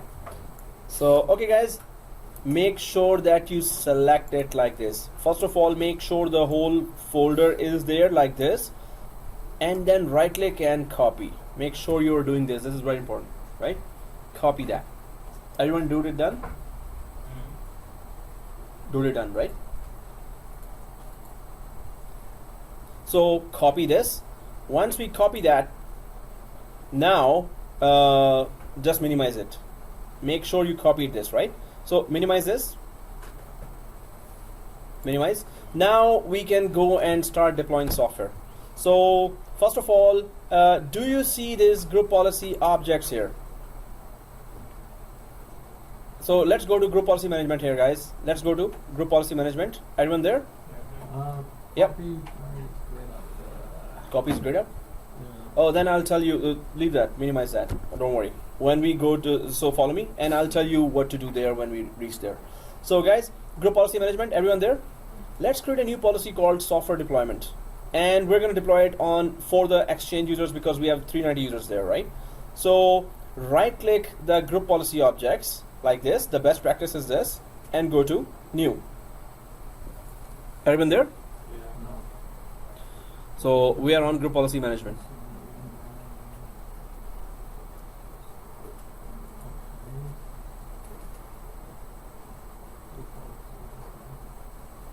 Group policy objects, new. Okay, software deployment. And because we don't want those company policies added to this automatically, so we're not going to select the starter GPO for that. Say this line again. This is very important. Mhm. What do you say? Oh, this starter GPO, we don't want those company policies copied to the new GPO we are about to create now. Okay. So we're not gonna select like this anything. We'll just keep it none here, right? That's gonna hold all the softwares in there, or What's gonna hold? the software deployment. Yeah, this is just a GPO name right now. We haven't configured anything inside. It's just a new one, but we are not attaching the starter GPO to it. Okay. Why not? This is the different stuff, that's the different stuff. Yes, That's why I exactly. was asking- That's why he's a leader. There's a reason he's a leader. Exactly. That's why I was asking, will it gonna hold all the softwares that's gonna be deployed in the Access Registry, or? No, because we didn't do that lab, so that's why concept will be still clearing for this lab. But what I'm saying is, I'm talking about a different lab, previous lab. Previous lab was what? Starter GPO. Yeah. That was the previous lab, right? Starter GPO. So there we proved what is starter GPO. So that's why here I'm saying that we don't need to attach this starter GPO company policies to this one. So we don't need that. We're just gonna press OK without attaching that, right? Without attaching that. So just keep it like that. Don't attach that and press OK. Even if I don't mention that. So that was a previous lab. This is a new lab, right? This has nothing to do with starter GPO. This lab. So okay guys, so once it is software deployment is configured, now we need to carefully configure it. Da-da-da. Okay, so software deployment here, and right click, and do you see here editor, edit? So software deployment, click edit and go to the editor. So everyone clicked edit. Once you click edit, now we can go to the user configuration. Everyone clicked edit? Yeah. Go to the user configuration, go to the policies, and go to the software settings in the policies, this one. So do we all see that? User configuration, policies, software settings, and expand the software settings. That's the area from where we launch all the software. Now we have to properly configure it, right? Yeah, you were saying? What about there is the same software installation on the Computer setting as well. Suppose you want the software to be installed on computers regardless of whichever user logs in. So if you only want on the computers, you can go for that. But here, if wherever the user logs in, this software will be available for that user. So that's the main thing, and that's a very good question. So we can do the same for computer, but then every user in that computer will use that software. Otherwise, we're going for specific users here, which are the Exchange users, right? 390 users. So that's why we are under user configuration. So, okay guys, if you're on this, right click like this and click properties. Everyone sees that? Software installation, properties.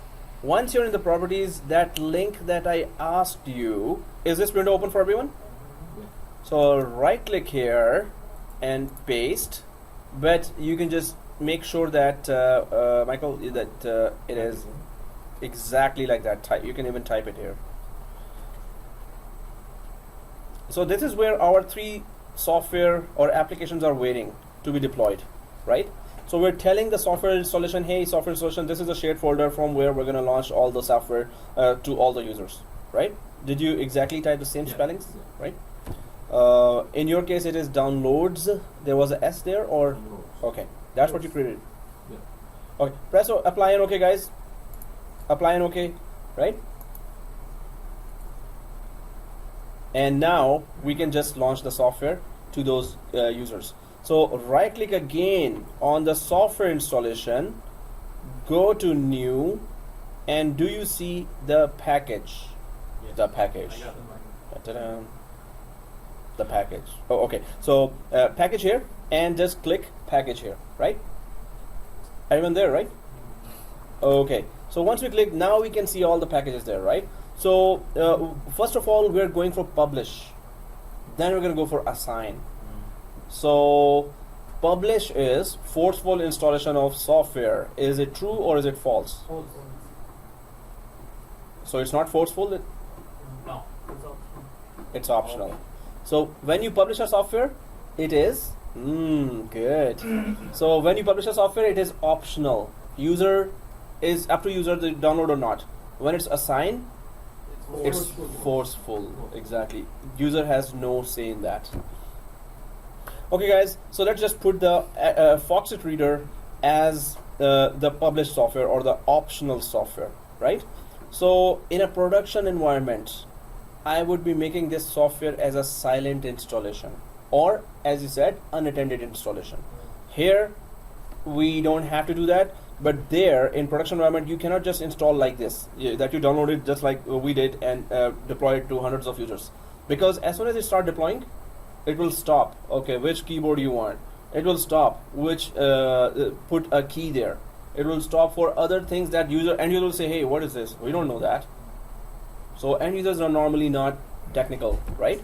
So in a production environment, you would have to, so it's a Foxit Reader, right? I would go to the site. Suppose the boss says, hey, no, you have to install Foxit Reader. So I would go to the site and I will check how to install this same software silently. Or since we will have the licenses of that software, I will talk to the support, hey, give me the silent installation or unattended solution. So when it starts installing, it should not stop at anything until it is fully installed and it just opens up in front of the users, right? So users don't have to put those options there, keyboard and language and this is, so end users don't know that, right? They will just call the desktop support and that will disrupt the whole operation. Here we are not doing unattended, yeah? So will the user have to click at least one button? To Yes. start installation? So it's just the initialization of the installation. After that, it should not stop anything, exactly as you said. If it is a publish, if it is assign, then it will not as a user. As soon as the user logs in, it's going to start installation. User has no say on that, right? So right now we are publishing the software. So let's double click the Foxit Reader now. So double click. You will see this window now. So it asks, do you want to publish or assign? So we're gonna publish, which is an optional, right? So press OK here. And it should come here in one day, Monday or Sunday. Right click refresh. Yeah, publish. Right click refresh. And one day it's gonna come, or maybe Monday, or maybe Sunday. Monday is holiday. Oh yeah, this Monday is a holiday. Yay. Which Monday? Why? This coming Monday. Is it? Long weekend, right? Long weekend now. There's a very long, just long weekend. Wow, did it appear, guys? No. That line should appear here. Yeah, there it is. So is it for everyone appearing like this? No, sir. Oh yeah, it's gonna take time. Refresh, refresh, refresh. Oh man, we will only be able to do, I think, publish. It's appear, right? So it's gonna appear after some time. Yeah. Refresh, refresh, refresh. It's appear. It's appear. It's appear. Yes. Oh, I'm teaching fine, right? Yeah. Okay, thank you. I'm So- getting an error message. Yeah. Cannot verify the path. Oh, yeah. No, what happened was that I was asking you to check the spellings. Okay, resume, and there it shows here, right? So let's close the editor because editor is fine, it is configured. So click close here for the editor, and it should be showing here in the details, in the settings of the software. But if we click any other group policy here, GPO, and then click back here, it's still not showing that we configured it. So refresh the domain here, right click like this, refresh. So right click, did you close the editor? Yes. Okay. Yeah, in group policy management, go to netplusdomain.local, Yes, I got it. this domain, and refresh. Like this, domain and refresh. Right. Everyone right click and refresh. Refresh. So once you refresh, then go back to your group policy objects here. Again, go back and go to software deployment. And go to settings. Yeah, now it's showing here. What I was seeing was that it should show here, right? Foxit Reader is published here. Everyone sees that? Settings, software deployment, settings, and this. Click the software deployment. I know it's 2 o'clock. Batteries are low. So, Nasreen, where? Okay. Yeah. Yeah, settings. That's it. Yeah, it shows here, right? Okay, guys. So, so this policy is already applied to the Exchange users now, right?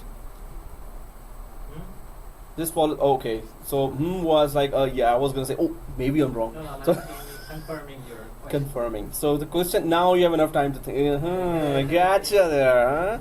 Huh? Okay. Anyway, so software deployment is ready to be deployed to Exchange users, right? No, So let's check the Exchange users now. no. We haven't linked it. Okay, we haven't linked it exactly. Last time you told me that, right? So that's good. Okay, guys, we have to link it. So let's just quickly go for Exchange users like this. Everyone to the Exchange users? Yeah. Right click and do you see link an existing GPO? Like this. And click Exchange users. Not Exchange users, seriously. Software deployment. I knew that. Okay, thank you. So press OK. Please don't confuse. Oh, yeah. We are already confused. So software deployment and press OK. Now you can see that is it implemented now? We expect that this policy will be implemented now after we link it, right? Yeah. So I think the software deployment folder, is it Alan Reed? Can we check with Alan Reed if this policy will implement on Alan Reed or not? You say no. It will? Yeah, it will. Oh, why? Because of inheritance. So, but didn't we block inheritance? No, We removed it, exactly. Yeah. So Alan Reed, although Alan Reed is on the child OU, but policy will inherit to Alan Reed. So this policy will implement to everyone now because we removed block inheritance, exactly as I said. So let's go to Windows 8, and if Alan Reed is already logged in, so log off, log in. So we could implement the policy. So Windows 8, everyone, and oh, it's still locked. Yeah. Seriously, it's locked. No, we are I'm signed out automatically. So. Wow, how is this happening? Because I can't know the technical reason for that. Why are you signed out? He's also signed out. Automatically? Yeah. Automatically. Wow. Okay, so I'm just signing out now, and there should be has some timing, right? If the system is sitting idle, then you must have signed out. No, There should be a time limit for every system. users are never kicked out unless there's a specific policy for that. Okay. So there's no default policy there, and we did not configure Not it. default, but okay, we did not did anything for users to log out after certain time. It's doing by Yeah. default. Yeah, and I don't know how it is doing that, It's a software but signing loophole. out is a new thing for me. It's We don't need to software do the- loophole. Could be. We don't need to do the GP update for this in the command line. Yes, we do. Okay, so let's go back to server 1 and let's do a GP update / force. I knew that. Oh yeah, I actually forgot. Yeah, I had too much Timbits. Yeah, I had to blame something, right? So, okay guys, thank you for that.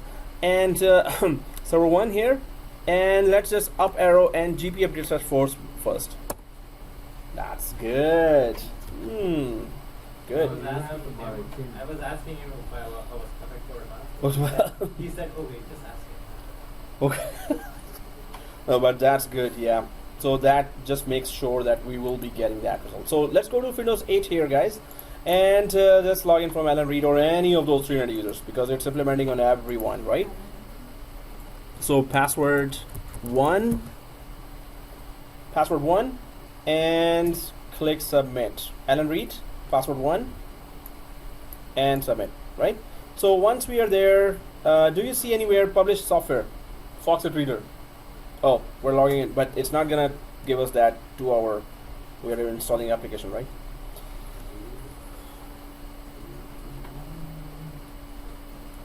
Oh, so since I'm just passing by, so I'll just take that tidbit. Please take the whole box Oh. when you leave, okay? No, Please don't waste the database. no, we're gonna put it in kitchen if nobody finishes it here. Oh. Okay, well, oh, this was recording. Sorry. Oh. Okay, for the record of the video, I'm eating Timbits. Did you understand even that? Okay. So resuming now, and do you see the software anywhere? No. No. So let's go to control panel. There's a specific area that any published software will show up at. So the end user has to be told in the email, if you need to use the published software, they are in this place. Which place? Let's right click here on the Windows area. Everyone there? Do you see a control panel like this? So click the control panel, go to add remove programs, click the control panel, go to add remove programs. So I'm clicking the control panel now. Do you see the programs? This one. Programs. First we click the programs, then we go for programs and features. Everyone there? And now on the left side, are you all on this page? Yeah. Do you see install a program from the network? This one. Once you click that, Now what? Foxit Reader is published. But if an end user double clicks this one, it's not an unattended install. It's not a silent install. As soon as you start, it's going to stop at first screen. What is your keyboard, US keyboard or what? And then, so this is not the ideal configuration. But we're trying to understand how to deploy from the GPO. But the best practice in production environment is you need to keep it silent or make it unattended. This we're going to practice for the whole operating system in 7411, the whole silent installation. But like you said, even though unattended, the user needs to start at the first line. Exactly. That's why There's no way like we can run. that will be then the pub assigned one. This means it will be a forced one. But we don't want it to force, but user will know. So we're gonna give an email showing all the screenshots. Go there, go there, go there, go there, and user will just follow that. Oh, double click that. That's it. But it has to be unattended in a production environment. The force one will we don't need the user. For For the force one, right? So force one you need It will start installing the force one is as soon as you log in, it's gonna start installation right away. Let's do that now. So let's do the force one as well. Guys, here let's go back. So we see that everyone sees that Foxit Reader. Let's quickly do the assign one as well. Let's go to server 1. Everyone on server 1, and minimize this command prompt. And do we see the software deployment here? Everyone there? Software deployment. Right click, edit again. Software deployment, edit. Everyone there? Now, do we remember where to go from here? Software setting. Users configuration. User configuration, Software setting. software setting, Then software installation. software installation, Double and click software installation. no, just right click because we right click. yeah, Then and new package. and the package. And then select whatever you want to select. from Exactly. Perfect, man. Perfect. So package. Everyone there in package? Yeah. Here, user configuration, then policies, then software settings, then software installation. You there? Right click like this. New package. Okay. Click the package, and now let's just deploy Google Chrome Enterprise, the MSI version of Google Chrome. So double click Google Chrome, Assign. but be careful here. Yeah, the next step. Exactly, assigned. Exactly. So double click Google Chrome, everyone is there? Yeah. Once you double click, do you see this window? So click assigned. So you got bilkul. Okay, so yeah, assigned. Let's just click assign here. Is there any question? No, sir. Oh man, I thought I could be of any use. Just wait. You hurt my Okay, I feelings. have a now. question. What is that? Oh. Okay. Okay, now I feel useful. I have no idea.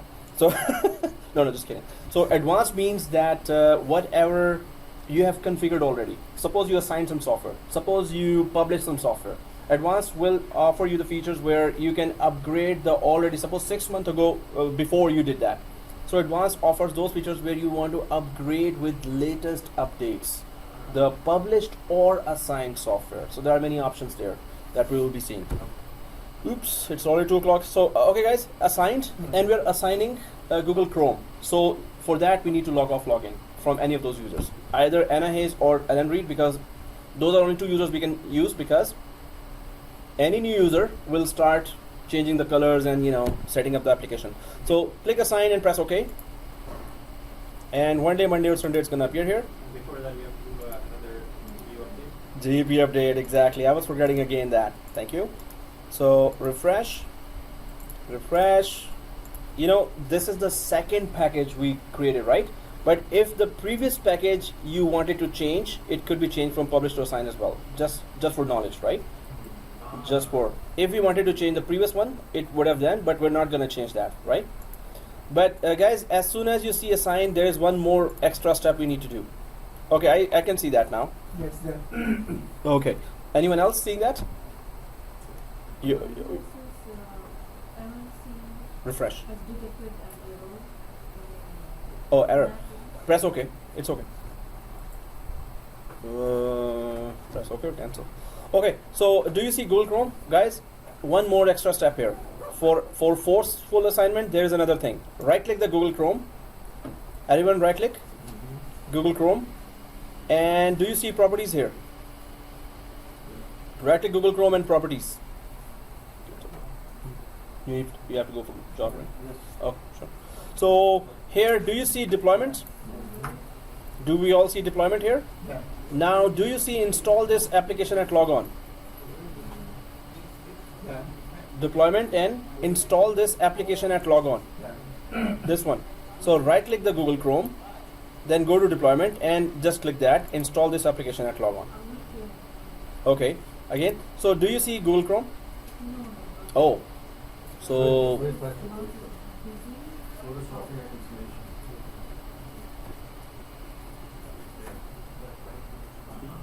do you see software installation? Do you see Google Chrome? Wait. Deployment tab. Deployment tab. Install the app. Yeah. Okay, so you got an error, right? So, okay guys, so Google Chrome here, and right click and then properties. Go there. Oh, sure, done that. Okay, good. So, yeah, we're done. Let's just go for close the editor. Oh, did I do that? Did you apply and OK? Yeah. Oh, I didn't do that. So, install this application at logon and apply. Install this application at logon. This is very important, guys. So we close the editor? Yeah. Close the editor. Press OK, right? Assuming you did that. Okay. So, apply OK and then close the editor. And then GP update / force. Do you have the command prompt? Down here, command prompt. And then up arrow, GP update / force. Let's go there to the Windows 8, log off and log in from Alan Reed or Anna Hayes. Actually, one by one. So GP update / force. And then we can go to Windows 8, right? Windows 8. So I'm there now, and I'm just gonna log out or sign out from Alan Reed. sign out.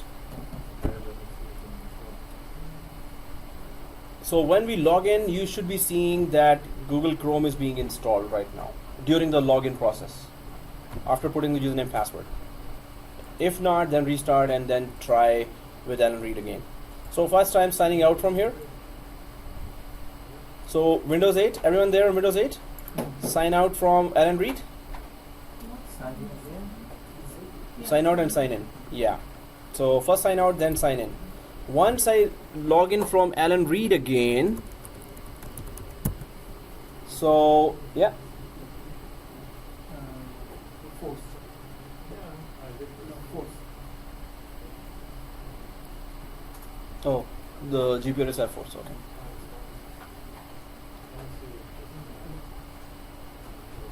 Okay. What did you do?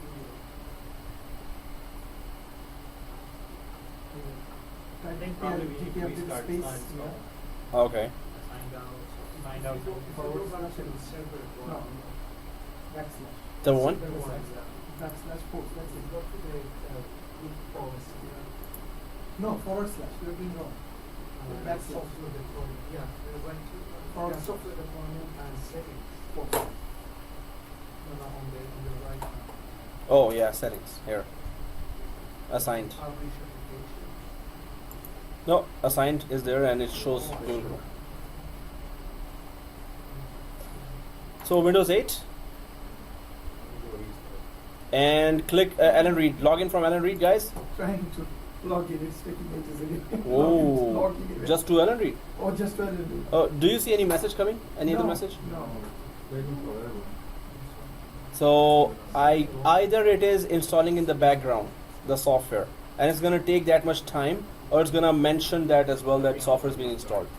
Guys, if you're taking time, this means software is in the background is being assigned Because right that's what we say, like install assigned. the software on, like sign in. Forceful. So it is So happening. So thank it you. Will take that as well. exactly. So that's why you're leaving. Yeah, 45 minutes. Ooh. Oh, at 2 o'clock, guys. If the class goes beyond 2 o'clock, those who want to go can go, right? So, wow, it is taking. If that's what time is taking, we can understand that we forcefully installed a software during logon. We specifically click the install during logon, right? So logon is now slow. Oh, you can see that Google Chrome. Oh, it is the icon is there. Good. Wow, you logged in way before us. Or maybe it was fast for you. Okay. But it is deployed already, right? Perfect. Perfect.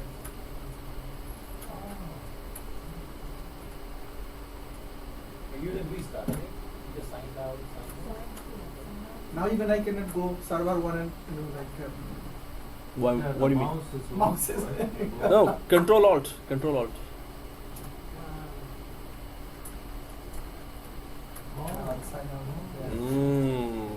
This means next time Timber it's from your side, huh? Oh, okay. So, so Shut down. yeah. Shut down. But do you want me to shut down now Windows 8 or no? Yeah, sure. Because it is now. So yeah, it's Timbits from Michael now, guys. Yeah, that's a very clever thing. Yeah, shut down the Windows 8 as well. You don't have to wait for this. But yeah, I need to wait. Yeah, because I need to show in the video that Google Chrome is there. Ah, seriously? It shouldn't take that much long. Yeah, that's why Yeah, it's it's Google. taking that much time to log in. Yeah. Nothing happened there. It's like, See, See you. Shut Alright. down. That is- yeah, now it's updating. So please take Timbits 1 or 2 while leaving, so we could No, it's finish for it. you, it's for you. Just Oh, that I'm not stopping. I'll keep on doing that. We don't want him to ask next class. Oh, you got it. Good. Strange. This is our environment, I guess, but it doesn't take that much time. For me also it's taking this much time. Oh, after restart. Yeah. But Michael, did you restart or did you sign out? Sign off. But the Google Chrome is in the bottom. That's why I'm waiting. Otherwise, I would have shut it down. Oh, seriously. One day, Monday or Sunday, guys, it's gonna show login.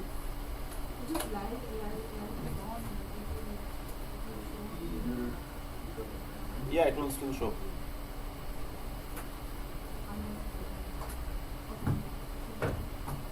Third Chrome is Okay, yeah, it's in.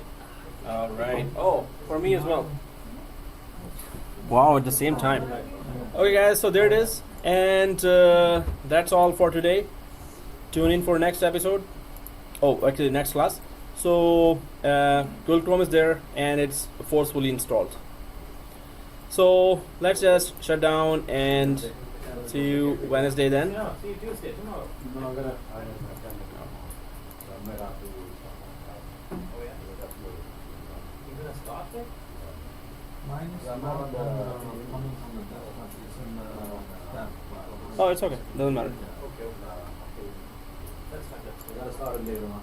Alright. Take care. All right, See take you guys care. later. See you. Bye. Bye.